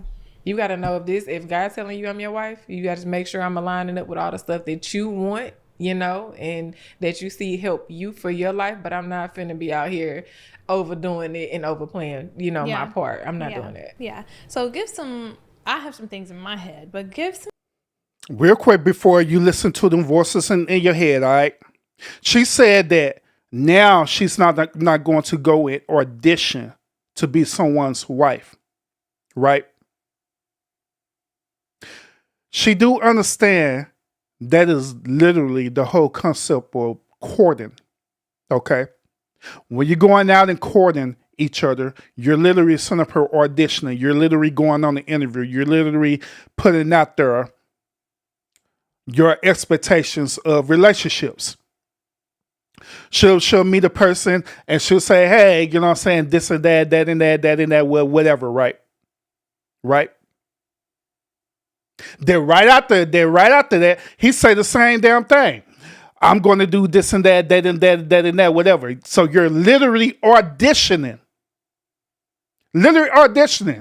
to be in a relationship. So what is she talking about? What's she talking about? Russ, salute. Of what you feel like is Jacob, I seen the chat, salute. Or like trying to, as a woman, trying to sell yourself as a wife before that time. I would say one of the biggest things us women do, and I'm guilty, is conforming to a man. Where, say for example, if you dating a guy, he's like, yeah, I don't really like a woman that wears curly hair, but you love curly hair. And then now you find yourself straightening your hair because now you want to be more appeasing to him, but deep down inside, you love your curly hair. Right. So it's like, why would I have to change me and things that I like and love about myself to make you love me? You should already love me if you love me. Yeah. My hair, the way I wear my hair shouldn't alter how you feel about me. Yeah. Now you can be attracted to what you're attracted to and you have your own preference, but when you love a person or you're liking a person, something that models that shouldn't change you. Yeah. Yeah. Nah. See what she doing? She's simply contradicting herself now. If she say she love that person regardless, well, if she say that she want a man to love her for how the way she love her, right? That's how the way it should be, period. It should be no type of preferences or anything like that, period. It shouldn't. Likewise, it should be the same type of respect for the man. So like, say for example, I got bald head. You should accept me for my bald head. Hell, if I want to put a damn toupee on my head and walk around with a toupee on my head, you should love me with that. If I decide that I want to get some hair implants and get stitches in my head, you should love me with hair implants and the stitches on my head, based on her logic, right? But guess what? She's not going to do that. These type of modern day women, they're not going to do that because it is always a double standard with them. They say that they want a man to love them like that. They want a man to accept them for how the way they are. What if they want to wear their hair short, long, extensions, tracks, wigs, whatever the case may be, color, non-color, fat, skitty, budging out, whatever the case may be, right? They want men to love them like that. But when it comes to them accepting and loving that man, it always be a double standard. It always be a double standard every single time. Hell, we see this play in real time when we be doing the pop the balloon reaction videos on this channel, where you literally see it in real time that these same type of women literally be separate talk about, well, I'm not attracted to you because you're too short. I'm not attracted to you because you're too dark. I'm not attracted to you because you're too light. I'm not attracted to you because you're not black. I'm not attracted to you because you're not white. You see it happen. I'm not attracted to you because you're wearing a certain type of clothes that I don't like. You see this happen in real time. So what is she talking about? Yeah. Okay. So something smart. I mean, it can go all the way up there. Yeah, but, it can go all the way up for sure. But you have women conforming their beauty standards and things of that nature to fit into what a man wants. Right. When men don't do that. Yeah. That's a red flag at the beginning that we should be able men to don't do what? Be like, maybe this isn't, So with saying that, would you say as a husband and wife that would be okay then? So now I feel like this goes on the wordplay, right? Mm-hmm. Now, if my husband came to me and said, "Baby, I like when you wear your hair straight. I like that look on you," versus saying, "I don't like when you wear your hair curly." Mm-hmm. If you saying in that context, I might get self-conscious because I love it. Can y'all salute? You don't like it. When did you stop liking it? Right. You never liked it. Right. Wait a minute. Right. What am I doing wrong? I wore this like this on my wedding day. Yeah. You didn't say anything. Like so I think it's all on the wordplay and what we ask people and how. Appreciate you, Stephen. Because just that simple way of saying it that way, a woman wouldn't have a problem doing it. Mm-hmm. You know what I'm saying? It's not saying that she's going to change her hair all the time to make it straight, but whenever she wear her hair straight, she's going to be mindful and know that, my man like this look. Yeah, I'm going to wear it straight today for him. Yeah. You see? Yep. So I think it just depends on how you say it. Absolutely. I like that. That's really good. Women need to do that too. Like, absolutely. Because I always hear women be like, he don't never do this and he's not this. But baby, how you saying it to him? Because I learned that early on. It's not what you say to a man. It's how you say it to him. Absolutely. Because I know if you don't fix nothing in this house, baby, you look so good with that tool belt on. Okay. He don't know how to use the hammer. He gonna be in there trying to find he gonna be in there trying to figure out how to put this, what to do with this hammer. Yes. You just using the words in a different way to encourage them. To do different things, not manipulate them. Absolutely. Not that. No, because that's exactly what you're doing. You're manipulating. Whenever you're using words to try to get someone to do something that you want them to do, that is a textbook example of manipulation. Now, once again, we have covered this a lot of times on this channel about manipulation. Now, there are two forms of manipulation out there that women do. There are forms of manipulation that it can be positive, where it can be uplifting, where it can help us as men. I'm not arguing about that, but there are other forms of manipulation out there that can be toxic as hell too. Okay? But let's continue. Selena, I see in the chat, salute. Because they're like, no, not that, but to encourage things versus coming at it from a negative standpoint. That's really, really good. That's really good. And I feel like that is a really strong suit for a woman to have. Absolutely. To be an adequate helpmeet for a husband. Because we're not only are, part of being a helpmeet is where we can see things that our husbands can't see. And so if we come at them, let's just talk about like a business deal, and we see them with a partner that's like something. Oh my God, this goddamn word partner. I knew it I was going to say this old stupid ass shit about this goddamn partner. That's bullshit. We said as a business deal, right? Am I partner? That's the reason why these women, these modern day women, is divorcing these men 80%. Well, according to Stephen, it's 81% now. But that's why they're divorcing on the high rate that they are right now, is because they're looking at men as partner instead of a person who you want to spend the rest of your life with. They look at it as a business transaction, a business deal. About them is not right. But we're coming, I don't like him. Why you always trying to do deals with him? Like he's slimy, he's scheming. I don't like that. You must be like that too. You must be like, now you judging him. You've done that all the wrong way. Right. Your intention was correct, that you wanted to warn him about somebody that you felt a deep intuition about.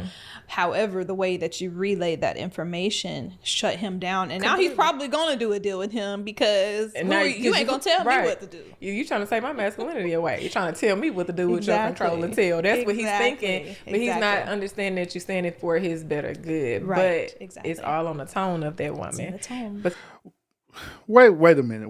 Hold up. He's not saying it. You said it for his better good. So now, not only she's being manipulative, right? But now she's sitting up here being his down mama to tell him that what she's doing is better for him as though as she is his parent. and he don't know nothing, and that he's ignorant as hell too to make sound decisions on his own, right? Because it can easily be said, like, baby, it's something about him that I'm not sure about. I'm going to pray about it and pray about y'all connection. Yeah. But it's just something that's rubbing me the wrong way with him. Absolutely. And I know you're smart enough to know and sense different things. But, you know, just keep your eyes open. Absolutely. You see how you tell him he's smart? So now he going to be thinking like, baby, my baby know I'm smart. You pushed, you hyped him up, and you let him know all at the same time without tearing him down. Without saying, ain't that you praying for him. You got his back. Huge for a man. Yeah. So huge for a man. And so I wish, you kind of said this earlier, that I wish that we did follow the word more when it talks about the old women, giving wisdom to the younger women. Absolutely. We don't do that enough. We don't have these conversations. And I feel like maybe they used to. I feel like used to being a wife was such an esteemed position that they readied the women for it. But then we got away from it because we were like, that's not all that I am, which it's not. Right. I'm not only a wife. I can be a businesswoman and a mother and a friend and all those things as well. But we need to find a way to bring all of that back together. And see, that part, I understand where she's coming from. This is going on the line of feminism, okay? This whole entire concept with the feminist movement is the reason why women have strayed away from that traditional value of being a wife. The feminist is teaching women that it is not okay for you to be submissive to your husband or to be submissive to your man. A matter of fact, they teach it that when you be submissive, that you end up allegedly losing your power, right? You allegedly are being in an abusive relationship when you never was in an abusive relationship to begin with in the first place. Feminists teach you that it is better for you to be your man's partner or equal than for you to actually be an actual woman, to be a submissive woman with female qualities. They say it's better for you to have masculine qualities while you equal to this dude. Go out and get you a job. Go out and get you a degree. Go out there and compete with this man in the marketplace. And this is where the condition of the modern day woman is at right now. Instead of us walking with each other in a true relationship, we are walking with each other like we're in a never-ending business transaction. That's what's happening right now in the real time. That's why they allegedly keep saying over and over again about this partner thing. Because in their mind, they literally believe it that they're partners with their man. They believe that not only they're partners with their man, they honestly believe that they're equal to their man, when they're not. That is not the divine order, how things work. I'm sorry. If y'all don't agree with that, I'm sorry, but that is how the way it is. There is a divine order. And part of that divine order do not say that women are equal to their men. It doesn't. You could try to manipulate the Bible. You could try to manipulate the law of the land, everything you want to all day long. But at the end of the day, how the way nature operate is that there is a divine order with everything. There's a reason why there's a man and a woman, male and female, masculine, femininity, positive, negative. There's a reason why all that exists. There's a reason why it exists. Together, right. Because we're just letting our young girls, who we were young girls at a point, and we're just letting your young girls go out and try to figure it out. And I think one of the biggest things that play a role in that is going back to generations, our mother or our grandmother seeing big mama struggle with different things. And as a woman, we know. Oh, good question, Jacob. The reason why I believe that they push this stuff on us and push this agenda on us is because Simply put, they are trying to destroy the traditional foundations of a nuclear family, period. And when I say they, I am talking about these modern day feminists. They're out there. They're out there in our local government. They're out there in our communities. To be honest with you, when you look at it for what it is. Through this past election with Kamala Harris and the Dems and the liberals and stuff, right? To be quite honest with you, the agenda that they was trying to push was the fifth wave of the feminist movement.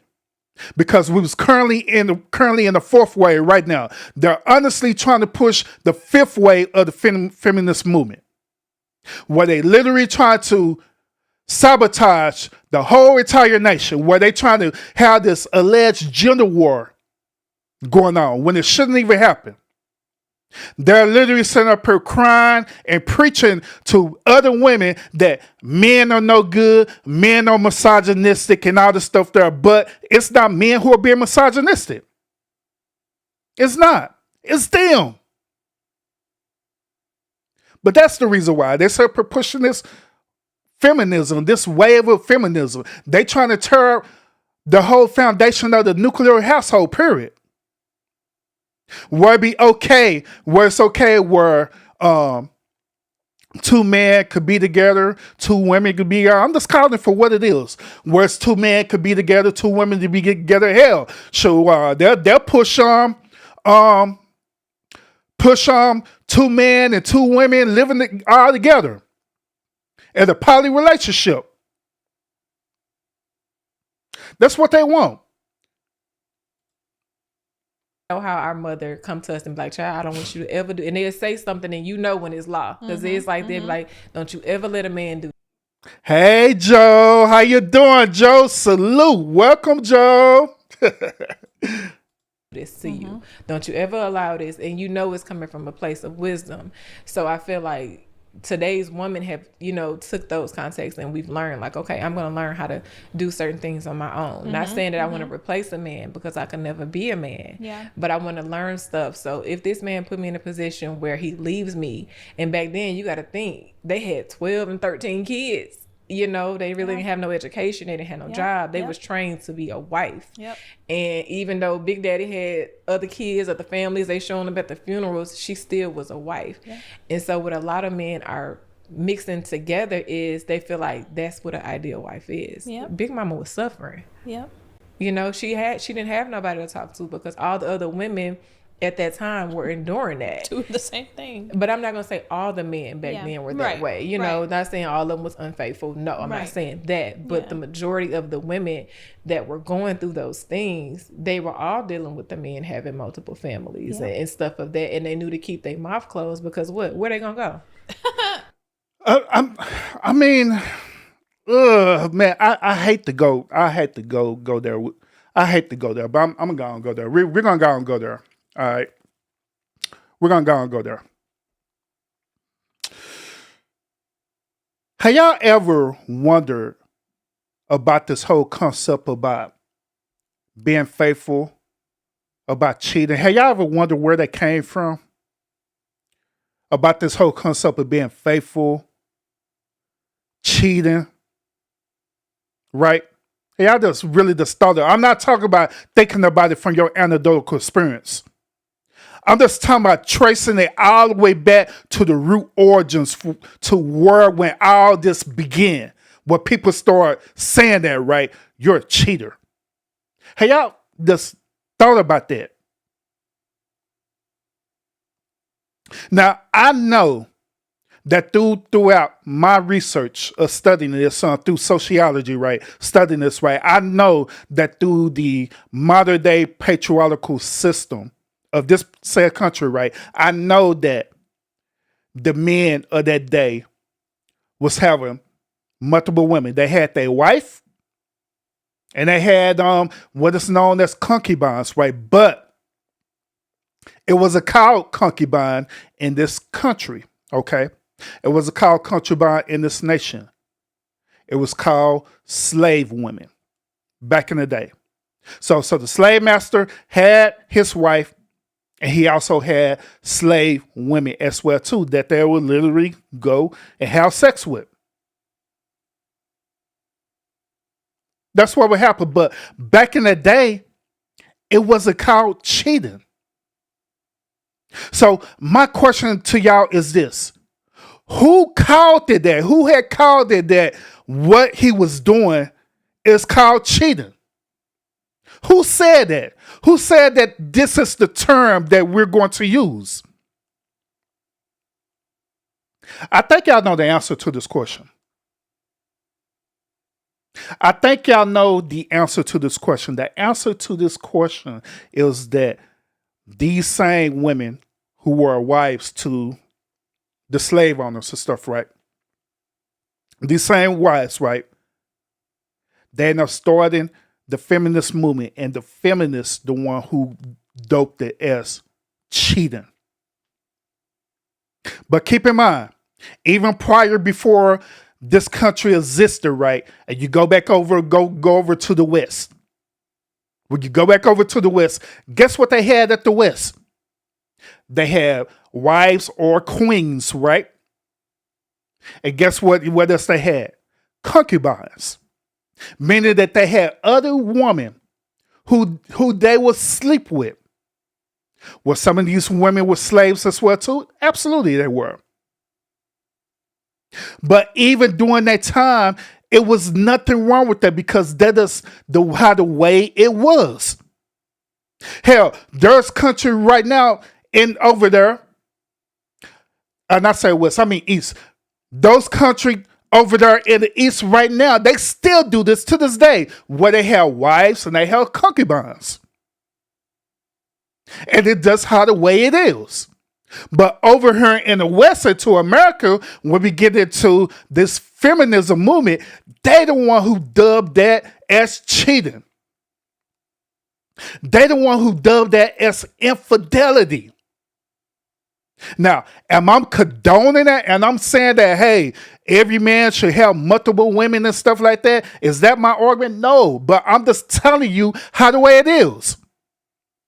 Now, me personally, Urban. So you mean to tell me that you want to have like a multiple women? You have a wife and you have concubines or a person you want to sleep with as well too? Do you want to do that? Hell no, because it's already tough as it is to put up with one of you. God damn it! I ain't gonna lie. It is already tough to deal with one. So why in the hell do I want to deal with multiple ones?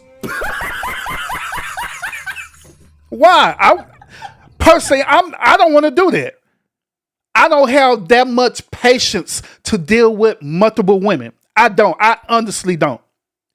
Plus, I am okay with me either being in a relationship or not being in a relationship.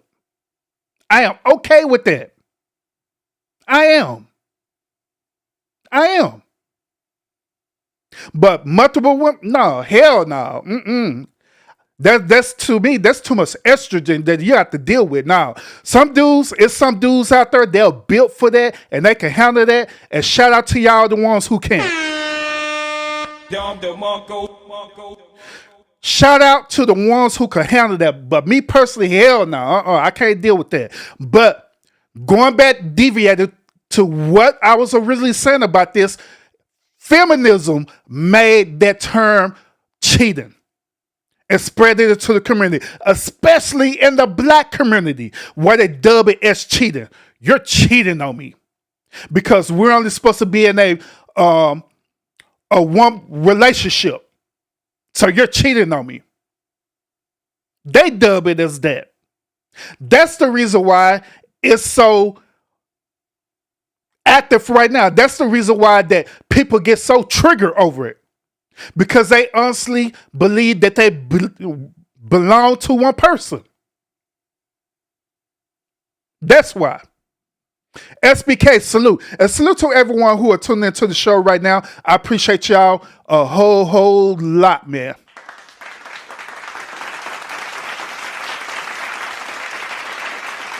And that I see you. I see you in the chat as well too. Salute. Welcome, welcome, welcome. Thank you.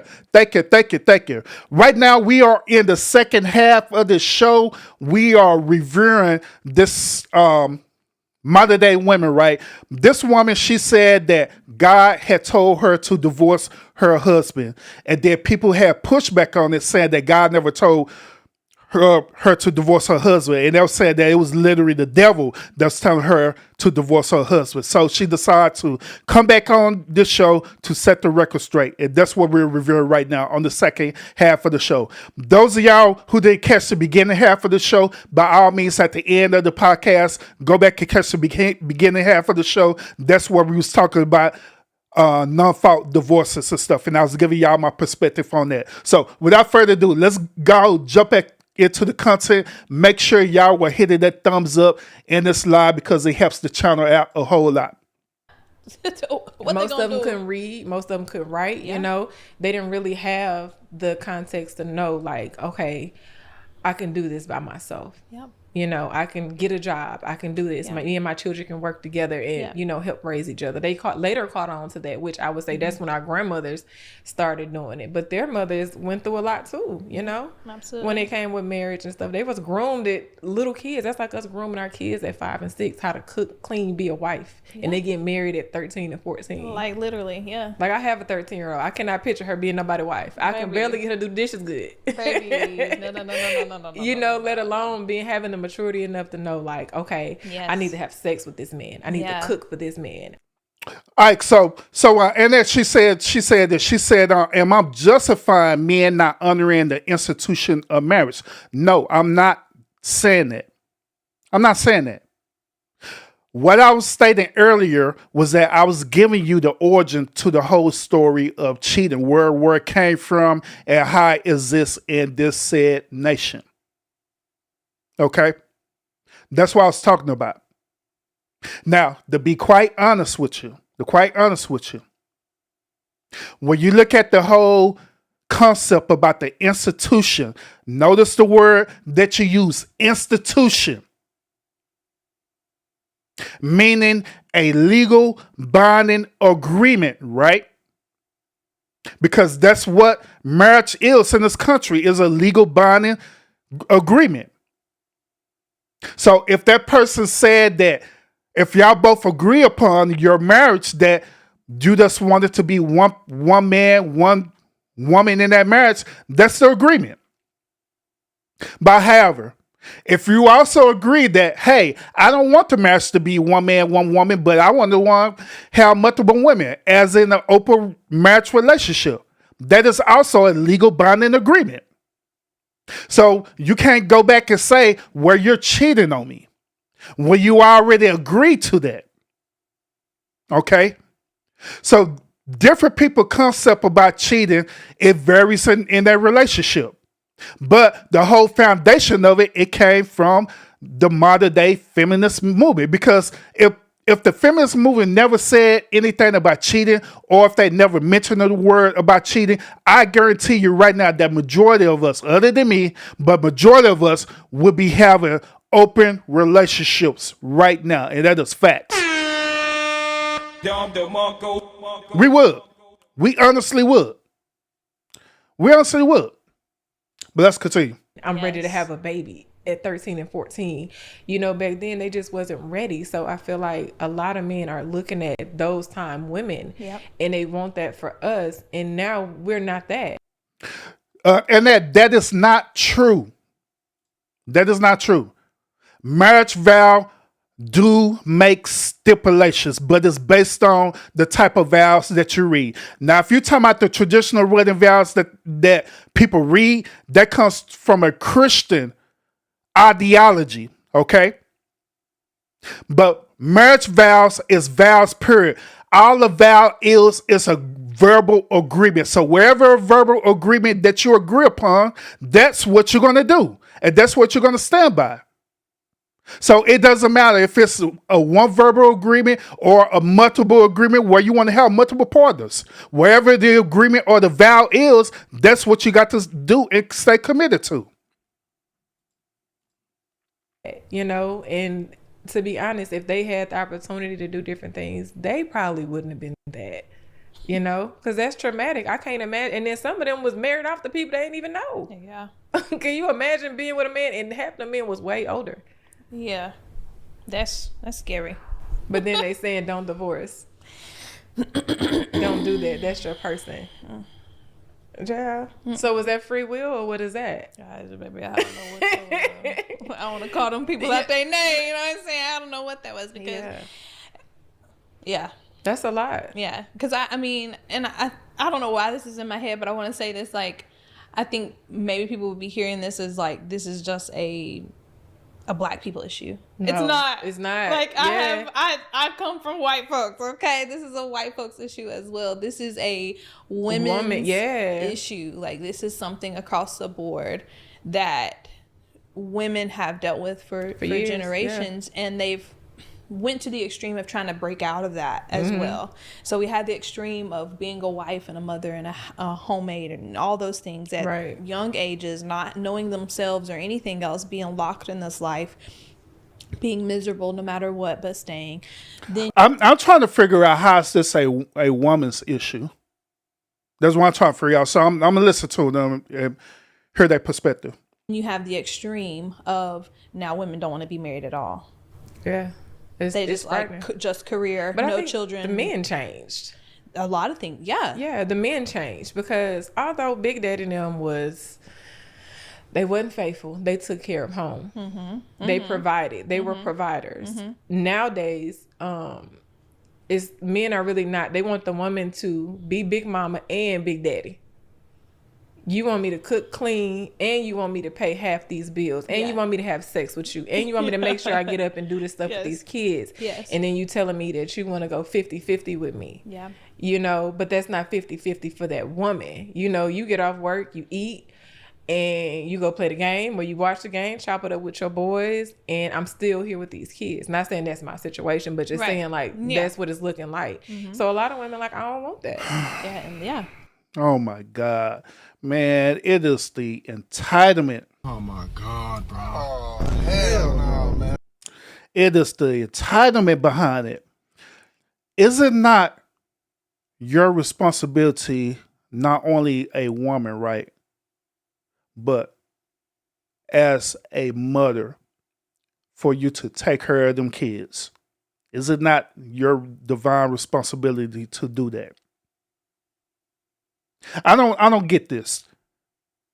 I don't get this. I don't get how one moment women would say that, well, you want me to sit here and take care of these kids and stuff. And this is their complaint. They'll say, you want me to take care of these kids? I'll take care of these kids. I got to cook for them. I have to clean for them. I have to change their diapers. And I got to take them to their doctor's appointment. I got to do this and do that, right? They say that, right?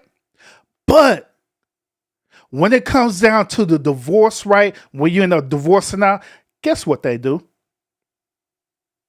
Oh, they're my kids. So I'm lying. They're my kids. They're my kids. I'm going to keep the kids, and I'm still going to take care of this kid. Doing the same as that damn thing that you was doing when you was complaining when you was in the marriage. You're doing the same as that thing. But that's their argument. You're not helping me out with the kids. So your logical response to that the dude is not helping out with the kids, is for you to divorce the dude and alienate him from the kids. So you could be doing the same as that thing, which is you taking care of the kids by yourself. Make it make sense. Make it make sense. I don't want that. Understandable. Yeah. If Big Daddy didn't do that back in the day, you want me to be like your granny was, but you got to realize that your granddaddy was a provider. Yep. You know, and then as soon as they hear a woman say a provider, oh, she a gold digger. Oh, she just wants something. Yep. That's triggering for you. Yep. If you automatically go there, because you are supposed to be the provider. Yeah. Yeah. And let me say this too. Let me look at my camera. And see, that's another thing too. They also use this talking point talking about whether man's supposed to be the protector, the provider. If we're going to use this same type of logic, right? We're going to use the same logic, right? That simply means that The only job for that man is to protect and provide. That's it. I'm protecting you with my life. And I'm also provided to you a certain type of duty or service, which is that's me provided to you financially. I'm provided to you emotionally and spiritually, right? And that's it. Provided don't have nothing to do with me being a nurturer. Like how the way women supposed to be. Because you're supposed to be the nurturer. Supposed to be take care of the children in the household. The role of the provider don't have nothing to do with a man taking care of the physical needs of the household, which is cooking and cleaning. That's what a nurturer does. That's what a helpmeet does. Not the provider. That's like you going to the job, right? And you sit up here telling the CEO that the CEO need to do the supervisor job. That ain't his damn job. His job is a CEO. That's not his job. That's your job. But you sit up here literally telling this dude that he got to do your job. No. Stick to your job. Stick to your job, what you're doing. Let that man stick to his job, what he's doing. If that's the logic that y'all using behind this, let that dude stick to his job that he doing, which is being that protector, provider, and you be that nurturer. Stop bitching and complaining that he's not helping you do that, because that's not his job to do that. His job is to be the stewardship. His job to be the overall, making sure that everything is flowing the way it need to flow. His job is to educate you, to give you the tools for you to do your job as a woman, as a nurturer, which that's what he do. He literally give you the tools for you to be that nurturer, which is the financial part, the mental, the spiritual part, so even the physical part as well too, where he's smashing the hell out of you. And on top of that, while he's smashing the hell out of you, he's literally planting the seed so you could have that goddamn child. Like, what the hell? What more do you want from this man? What he's doing, what he's supposed to be doing. But you have the audacity to sit up here and bitch and complain that that's not good enough. That's not good enough. That's not good enough. I need more. You already got more. And that, you know what, that reminds me, going all the way back to the Christian Bible, right? Dealing with Adam and Eve, where they was in the garden in paradise. The woman had every goddamn thing she needed. Everything. She had a good man. She had a spirituality, which was God, the Most High God. The dude was there protecting and providing for her. She had everything that she needed, but yet and still, it wasn't good enough. And so she said up here, allow an outside source, an outside resource to manipulate her and tell her that you needed even more. Damn, don't that sounds familiar how the way it is right now. Where it be women out here right now, they literally have everything that they need, everything. But it's not good enough. But allegedly, they hear, oh, here it is, y'all. They hear a voice for God. My child, did God really say that you shouldn't eat from the tree? Did he really say not to eat from the fruit? And you listening to that, knowing good and well that God told you not to do it, and you did it anyway. Not only God, let's bag it up. It wasn't God who told Eve not to eat from that fruit. And this is scripture. It wasn't God who told Eve not to eat from that fruit. One last time, it was not God who told Eve to not eat from the fruit. Guess who told her? It was her husband, Adam, who told her that. That's facts. He told her that. He told her that is because, once again, he was being that stewardship. He was being the CEO of that relationship. He gave her all the tools needed that she needed for protection and for provision. And on top of that, he laid down the law as well too. But through him doing all that right, it wasn't good enough for her. Will she allow an outside source, an outside resource to manipulate her, to dictate and control her, to tell her that it wasn't good enough and you needed even more? Will she had it all? Damn, don't that sound familiar with what's happening right now with modern day women, with modern day feminist women, even right now. These modern day women feminists are sitting up here telling y'all right now, you should divorce your husband because of a goddamn man that's becoming president. Because they're afraid that they're losing their rights. They're not afraid to lose their right. You ain't losing nothing. But once again, that's the same analogy with the serpent, where we telling you like, hey, just stick to what we got going on. We're doing this for a reason because we're the leaders. We see the vision. We see where this is going. Stick to the vision. Stick to our leadership. Stick to the rules and the law that we got laid down. Because once again, you want us to be the protector and provider, right? You want us to give you provision. Part of the provision is for us to lay down certain rules, laws, and statutes and expectations, right? Right? So we're telling you this. You should listen to us, right? Because we see the vision. But instead of acknowledging that right, instead of submitting to that right, guess what? You listen to an outside source, even right now. Girl, they're going to take away our rights. Girl, they take away our reproductive rights. Girl, they're going to keep us from getting out of marriages. Listen to all this bullshit. It's what you're doing. They have the audacity to blame it on men when it ain't even us.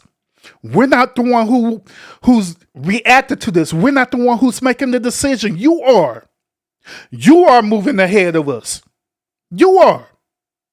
And once again, I know what y'all going to say. Not all women, Irving. I know, not all women. I know. I'm talking about these type of women I'm talking about right now. I know. Well, let's continue. Okay. Whatever works for you in your home, absolutely do that for you in your home. Absolutely. We're not saying by any means, because we know you hear in the comments, okay, that this is wrong if you're a stay-at-home mother or you're working or y'all both work. Man, Scorpio, I'll be thirsty all the time. That's why I be having all these bottled waters up here because it take a lot out of me. Whatever works for you in your home, do that. 100%. Yeah, because I'm gonna help my man. I ain't no fool either.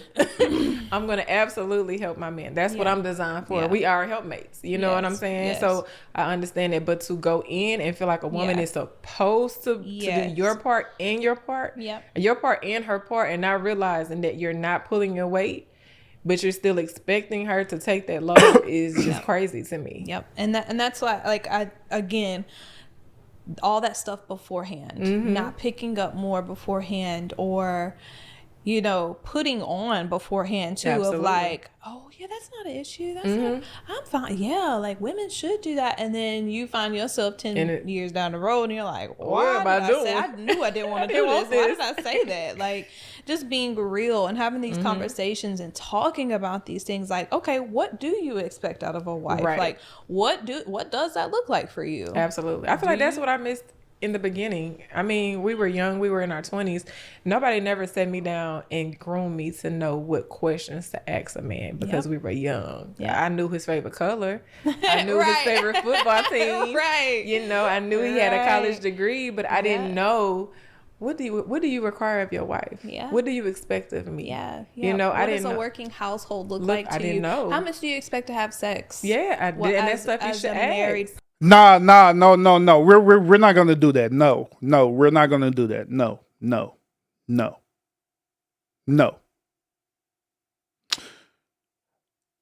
Every woman, I already know the expectation of every man out there because our expectation does not change. It is exactly the same. See, the difference between men and women is that men, we are simple. Our expectations are very, very simple.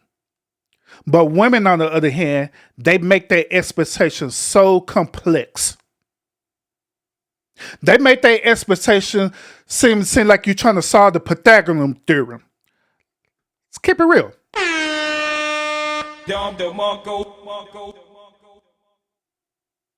Keep it real. They make their expectations sound like a Pythagorean theorem. That's what they do. But we literally tell women that even in the beginning of courtship, we literally tell them. But the thing about it is that they don't want that. They don't listen. They want men to literally submit to them. Once again, they want men to literally submit to them. But they don't want to submit to the man. That's how the modern day women is.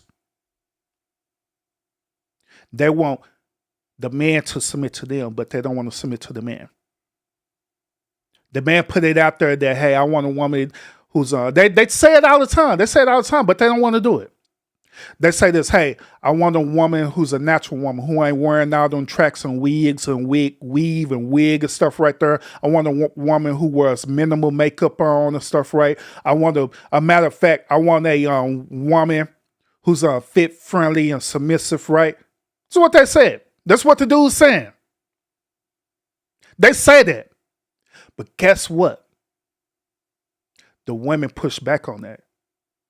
They said the man wants and needs and preferences is misogynistic.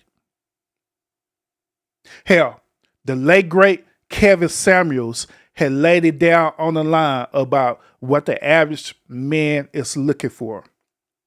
Debated with countless women on this topic.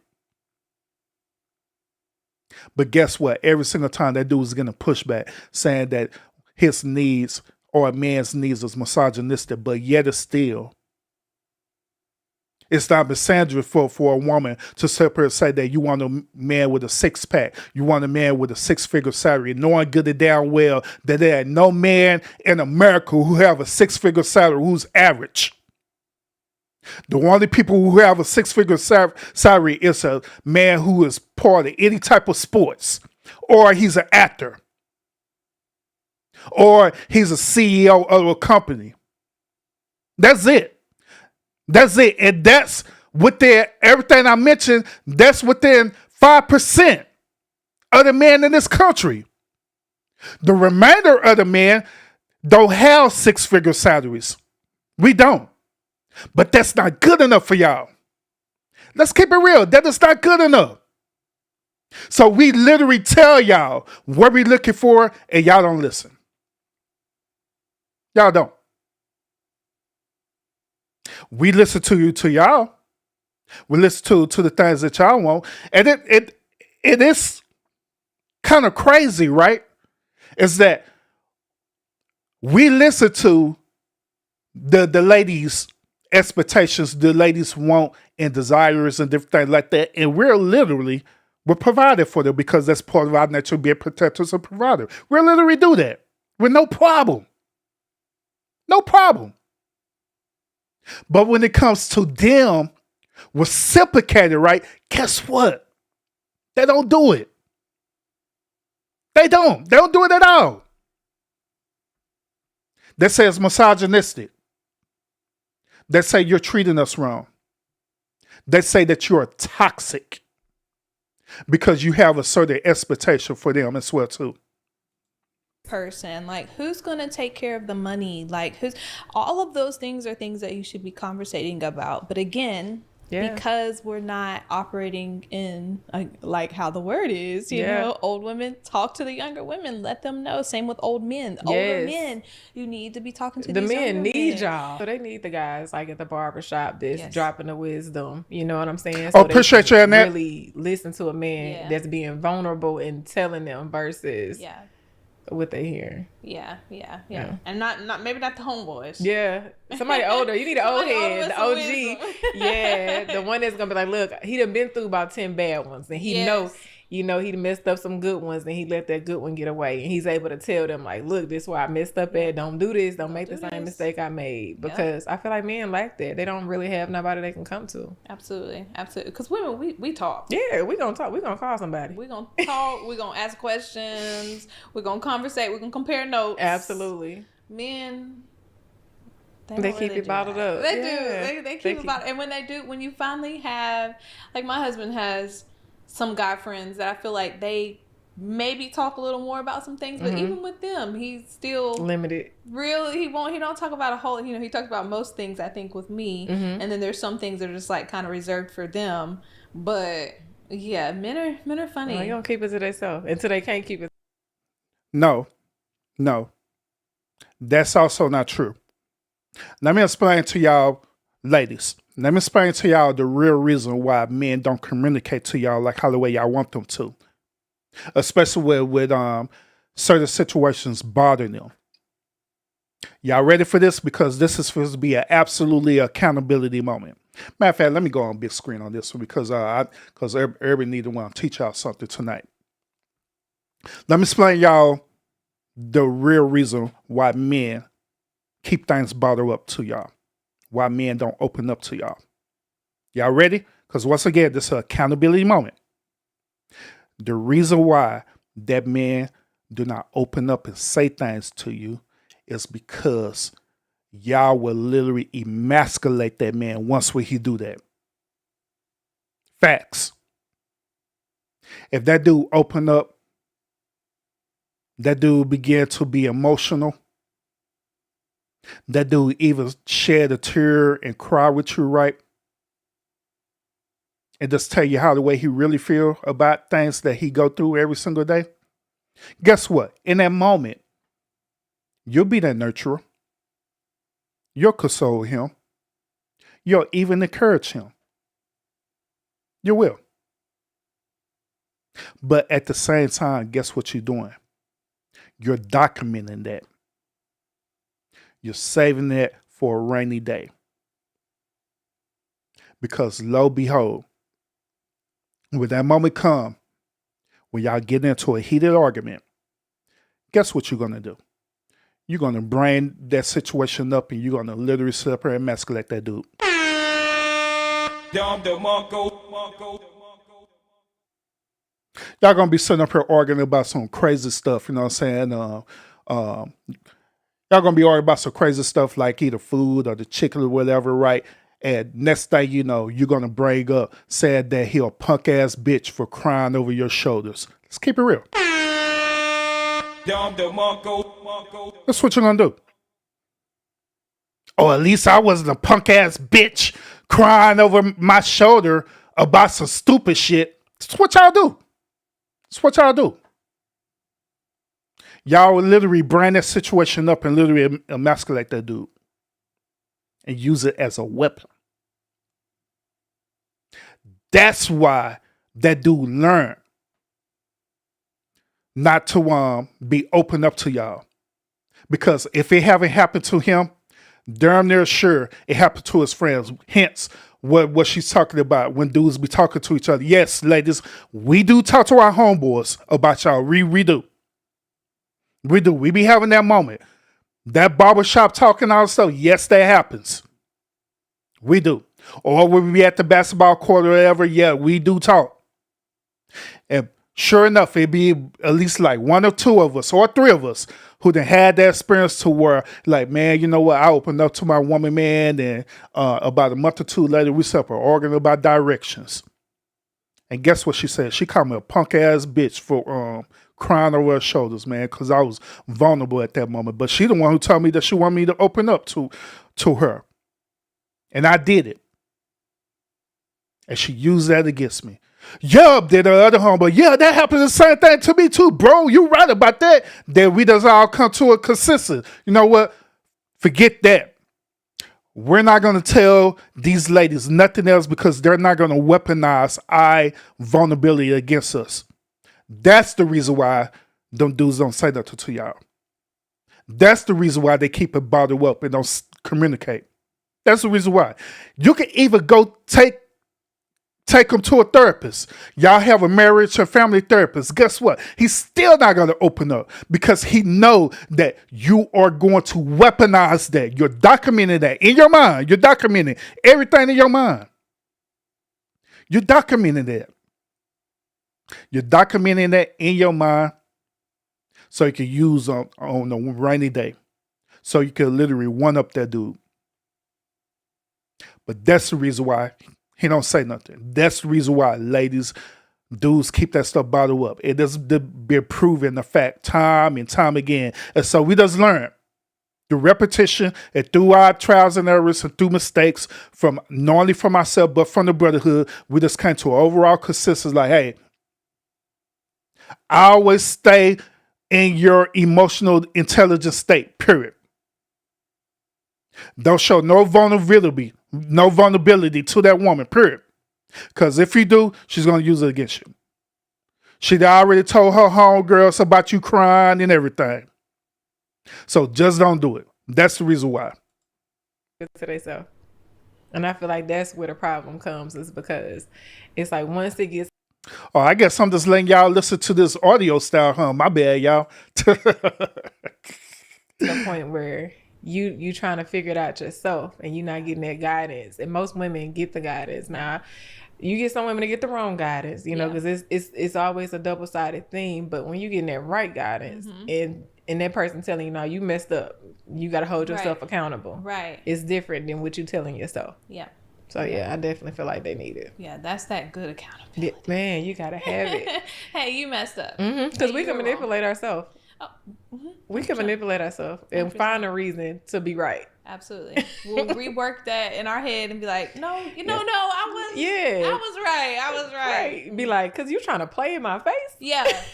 Baby. You hyping yourself up for something that you did. The talk to myselfness is undefeated. Undefeated, yeah. Because you're going to win every time. Every single time. It's always going to come back to me winning. Okay, so I want to kind of jump topics. Okay. And it's in the similar vein of what we're talking about, but kind of jumping a little bit. Something that a lot of, and I used to hate it when people would say this to me, but a lot of women are coined with, oh, you're so strong. You're a strong woman. And I would always get that when maybe I would like kind of talk about things that had happened in my marriage or my life. They're like, oh, you're so strong or whatever. And I would hate that. Like I started to resent being a quote unquote strong woman. Let's talk about that. Like, how do you feel? Do you feel like we've miscoined that phrase and put that in its wrong context and given that to women? I'm kind of curious about that perspective on this. Like, we shouldn't be calling you a strong woman here, you know? Yeah. Do you feel like we've given that the wrong title? And, you know, just talk about that. Let's talk about that. I think I'm gonna be transparent. Okay. The word strong is very triggering for me. Yeah. You know, because I can remember when things were revealed to me, and once we got to a path where we were able to talk clearly, he told me, you were so strong, I didn't think it would bother you. Jesus. And in my mind, I'm like, fool, what type of strength you think I got? Like, please tell me. Like, how strong do you think I am? And that's when I knew that as a woman, it was a lot of things in me that I had to change, because I don't never want nobody to feel like I'm that strong. Unbreakable. Like I'm an unbreakable person. Yeah. You know what I'm saying? Especially with something that broke me into pieces. Like there's no way you feel like I was that strong. Absolutely. And so I had to take accountability and look back at myself and say, now why would this man think I was that strong? What signs did I show that I was even capable enough to be that strong? Yep. And I had to dig deeper. And I was like, okay, me digging deeper was me looking at my childhood, me looking at the women that I grew up around. Yep. I feel like today's women are, we're trying not to be the women that we were raised by. And I'm not saying that in a bad way. Right. But, you know, I never seen my mama cry to her husband, like wanting him and needing him, or like being soft to him. You know, I never seen that. My granny had 6 girls. So I grew up around women. I've never seen any of them be soft. God smash salute. I've never seen my granny be soft. Yeah. So they all were very strong women. Yeah. They always got everything done. You know, they did everything. And so I inherited that because that's what I saw. Yep. Baby, when I tell you I left it at that, when everything I left that there. Okay. I don't want to be that strong woman. Be strong no more. Yeah, I definitely. If that's what strong is. Yeah, I don't want that strong. Yeah. Now I am strong when it comes to, if you need help with decision making and stuff like that. I'm strong in myself. Right. You know. But as far as being strong to where is that? Yeah. Where you feel like I can endure things that a regular person can't handle, I don't want that. Yeah. And because I think. All right, so she's misunderstanding when men speak about women about being strong. All right, so I'm gonna clarify this to y'all. All right, whenever a man is mentioning about a woman being strong, it is not talking about strength, nor it's not talking about endurance. Because if a man is speaking in that regards, that means that woman have masculine traits. Normally, when you talk about strength and endurance, that's really dealing with men because we're built for that. Okay. Whenever a man is speaking about a woman in that regards, it's not what they're talking about.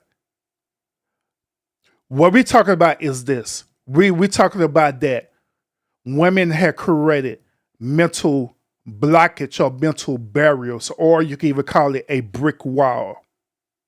And they have this brick wall layered so much so what is difficult for a man to be connected to that woman the way that he needs to be connected to her, which is physically, mentally, and spiritually. These barriers or brick wall comes from abuse, comes from toxicity, dealing with toxic relationship from men or even from parents as well too, through their upbringing. And they carry this mental barrier or this mental wall or whatever, carrying on to being a grown adults. It also could happen when women are in a situation where they end up being raped or molested or, anything like that, you know what I'm saying? And it also creates that type of mental barrier, you know what I'm saying? So whenever men are talking about that in that regards, that's what they're saying is that you have a wall over you where you don't allow yourself to be that nurturer that you need to be. So instead of you being that role or being that nurturer, you decide to take on a different role. You decide to take on more of a lesser version of masculinity role, where you feel like you could just take all different things that happen to you, which that is not part of a woman's nature to do that anyway. That is part of a man's nature to do that and handle that. Once again, hence, that's what I was talking about earlier about men and why we don't say nothing. The reason why we keep things is that we're built for that. We built and we're tough to endure certain things physically, mentally, and spiritually. We are. The only exception to that rule, if you deal with a beta-ass male who was raised by a single mother, who they have no male figures around her, period, to show him how to be a male, to be a man. And teach him how to endure situations, to teach him how to use emotional intelligence. So now he ended up becoming a beta male, right, where he's all super emotional. They're the type of men, ladies, that you see that literally sit up here and do all this toxic stuff to the people and women. These are the same type of men that will sit up here and literally unalive women and unalive themselves and do all this weird stuff because these are beta men. These are beta men. So that's what we're talking about in that regards. That's what we have given, that we've equated strong with our exterior and what we're able to handle, what we're able to bear, instead of equating strong with our character. Yes. Like, yes, I want to have a strong character. I want to have strong integrity. I want to have strong, when you see me like this in front of these people, I'm going to be the same way over here. I want my morals to be strong. I want my values to be strong.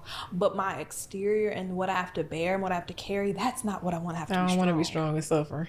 I don't want to have to do that. I don't want my shoulders to have to bear everything. Yes. Like that's not, and I really wonder, because similar for me, like my grandmother was a strong, independent woman. My mother, strong, independent woman. It's something that we have taken up as women to be extremely independent, hyper independent, and when we come into situations then where we're forced to be independent or strong, we're like, okay, well, this is what I'm supposed to do. I want to say that they're being forced to be that way. I say that they choosing to be that way, because to be honest with you, and this is, once again, this is my perspective. There's nothing in life that forces a person to do a certain thing. We, at the end of the day, we make a choice to either comply with it or not due to the circumstance. Even like, say, for example, you could choose to be the greatest person of the world, or you could be the worst person in the world. You have the choice to choose depending on your life experience. It's as simple as that. Yeah, it's natural because I honestly was so in my strongness that stuff that would have trampled over somebody else. I was up tall. I can handle this. This is nothing. I can do this. Yeah. But not realizing subconsciously, that little girl in me is like, Crystal, you really can't do this. You're tired. Yeah. Like, you had enough. How much more of this you can do? Yeah. You don't feel like this enough? I guess that would come from like a place of pride. Mm-hmm. But like, what else does it come from? You know, I think that's a question, because we want to break that. Mm-hmm. You know, you have to.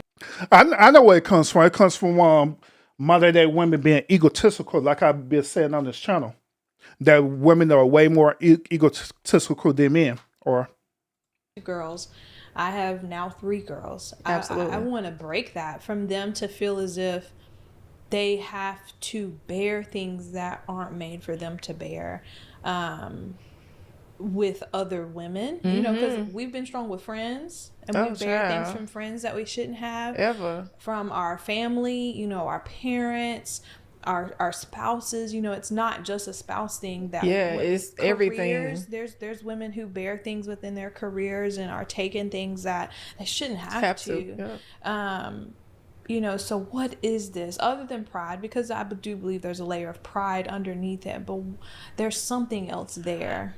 What I would think that something else, what I would say for me would be validation. Oh, she's so strong, she can do that.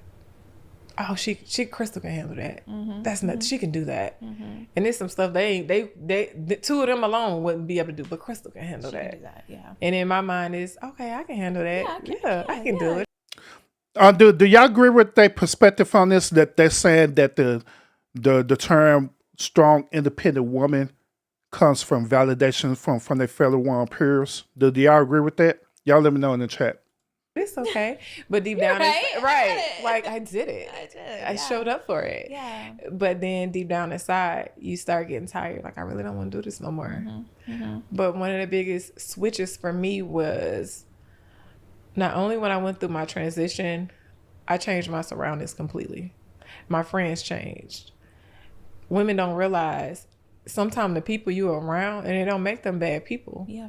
You know, they're just not on the level that you need to be on when it comes to mental things. Right. You know what I'm saying? So you have to remember, it ain't just your husband or your boyfriend. It's the women that you surrounding yourself around too. Mm-hmm. What are their morals and values? Yeah. You don't realize people personalities rub off on you when you're around them for so long, and or you overlook things that they do that you know that's not right. Yeah. Because you're around them so long. That's just them. Yeah. That's just their personality. Mm-hmm. It's no big deal. It's unhealthy. Yeah. Like, girl, if you know your friend doing this, why? You ain't gonna say nothing? Why? You gonna just let her do that? Right. Because it's her? Yeah.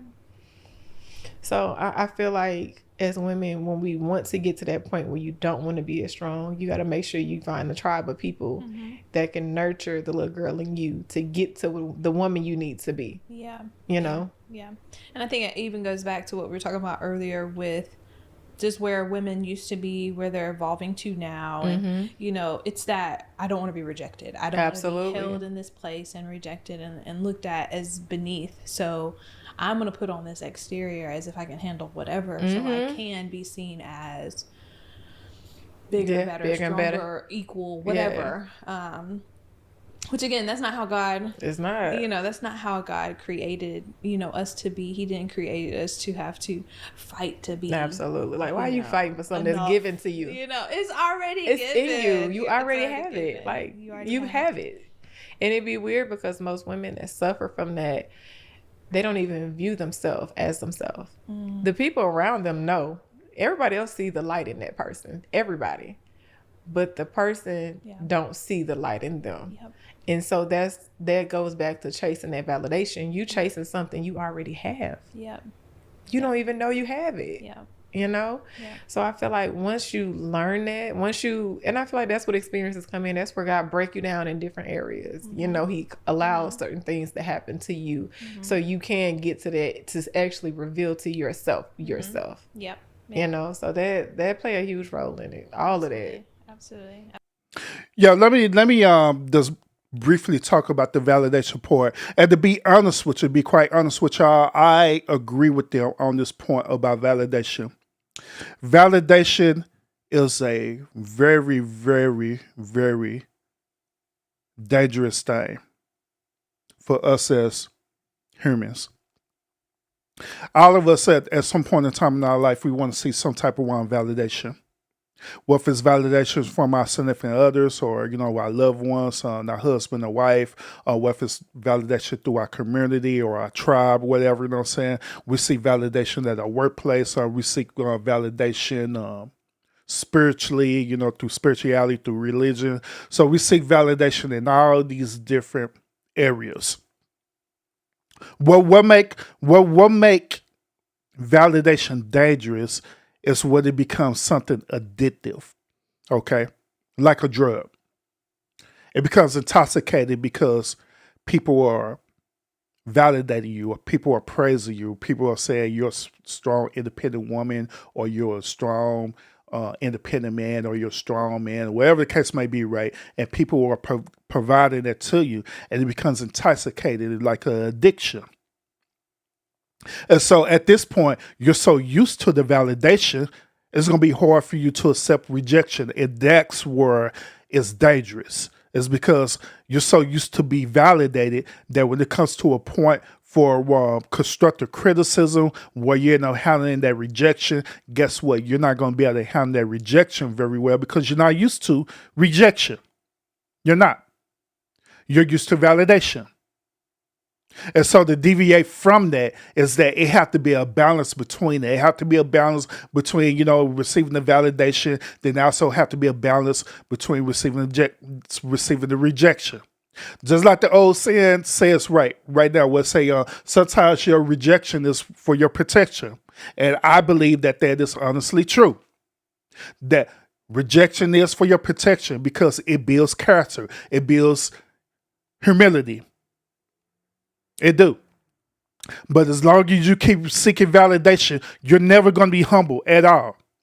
You're going to be big-headed. You're going to be prideful in everything. You're going to become arrogant and egotistical because you're so used to it. And guess what? That end up going into the lines of going into a mental illness or a mental disorder, or what we call being a narcissist. So it is important for you to balance out validation and also be able to take constructive criticism, because that's what's going to balance you out with your character. All right. So we still got a long way to go on this video, but however, I'm going to end it right here. I've been live for almost like two and a half hours, y'all. Get ready to go through 3 hours. Y'all know I don't go live that long, man, unless I'm on the panel.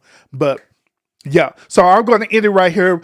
Maybe we'll come back and revisit this again and finish this video off. So y'all let me know what y'all think about this second half of the show, the second half of the segment of the show. Do y'all agree with what the ladies are talking about overall with the topics that they're discussing? Do you agree with it? Do you disagree with it? Furthermore, do you agree or disagree with my perspective about this? How the way I'm seeing this, how the way I'm analyzing this and giving you my opinion about this. Do you agree with that? Do you disagree with that? By all means, I want to know. I want to know, especially those of y'all who are catching the replay right now. I want to know your perspective on this. Be sure you drop in the comment section about how the way you feel about this overall. My point of view about this, their point of view about it, the live chat point of view about it. It don't matter, man. Just let me know. Let me know how the way you feel about that. All right. So shout out to everyone who are in attendance to the live show right now. Thank you so much. Thank you. Thank you. Shout out also to those of y'all who are catching the replay as well too. Appreciate you. Appreciate you. Thank you so much. Thank you so much. Also, shout out to all the wonderful and phenomenal content creators who are in this live show. Appreciate y'all. We got some great, talented people who are in this live right now. Like, say, for example, my boy Gas Mask here. Gas Mask be putting up some phenomenal show. So those of y'all who are not familiar with his channel, by all means, go sub up to his channel. One of my moderators, if you don't mind, please drop on Gas Mask channel into the one chat as well too. And those of y'all who are my moderators and you know you're content creators, by all means, drop your channel in the chat, plug it in so people can know your great and phenomenal content that you're putting together.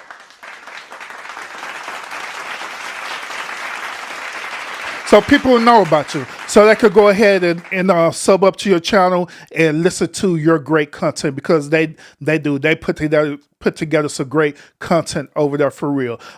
Either I'll be live watching their shows live, or I may be in the bushes, or I may come and visit their panel, or I may catch the replay and catch it there. But either way it go, I honestly do support each and every last one of these content creators for real who are in my live podcast, and I appreciate them a whole lot.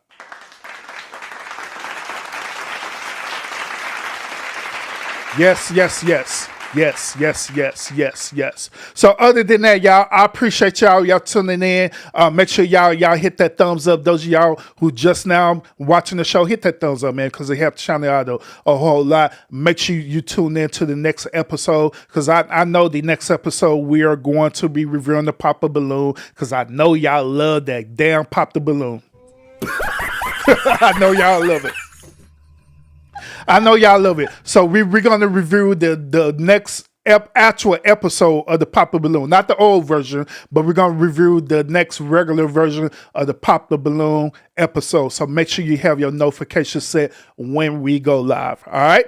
So other than that, thank y'all so much.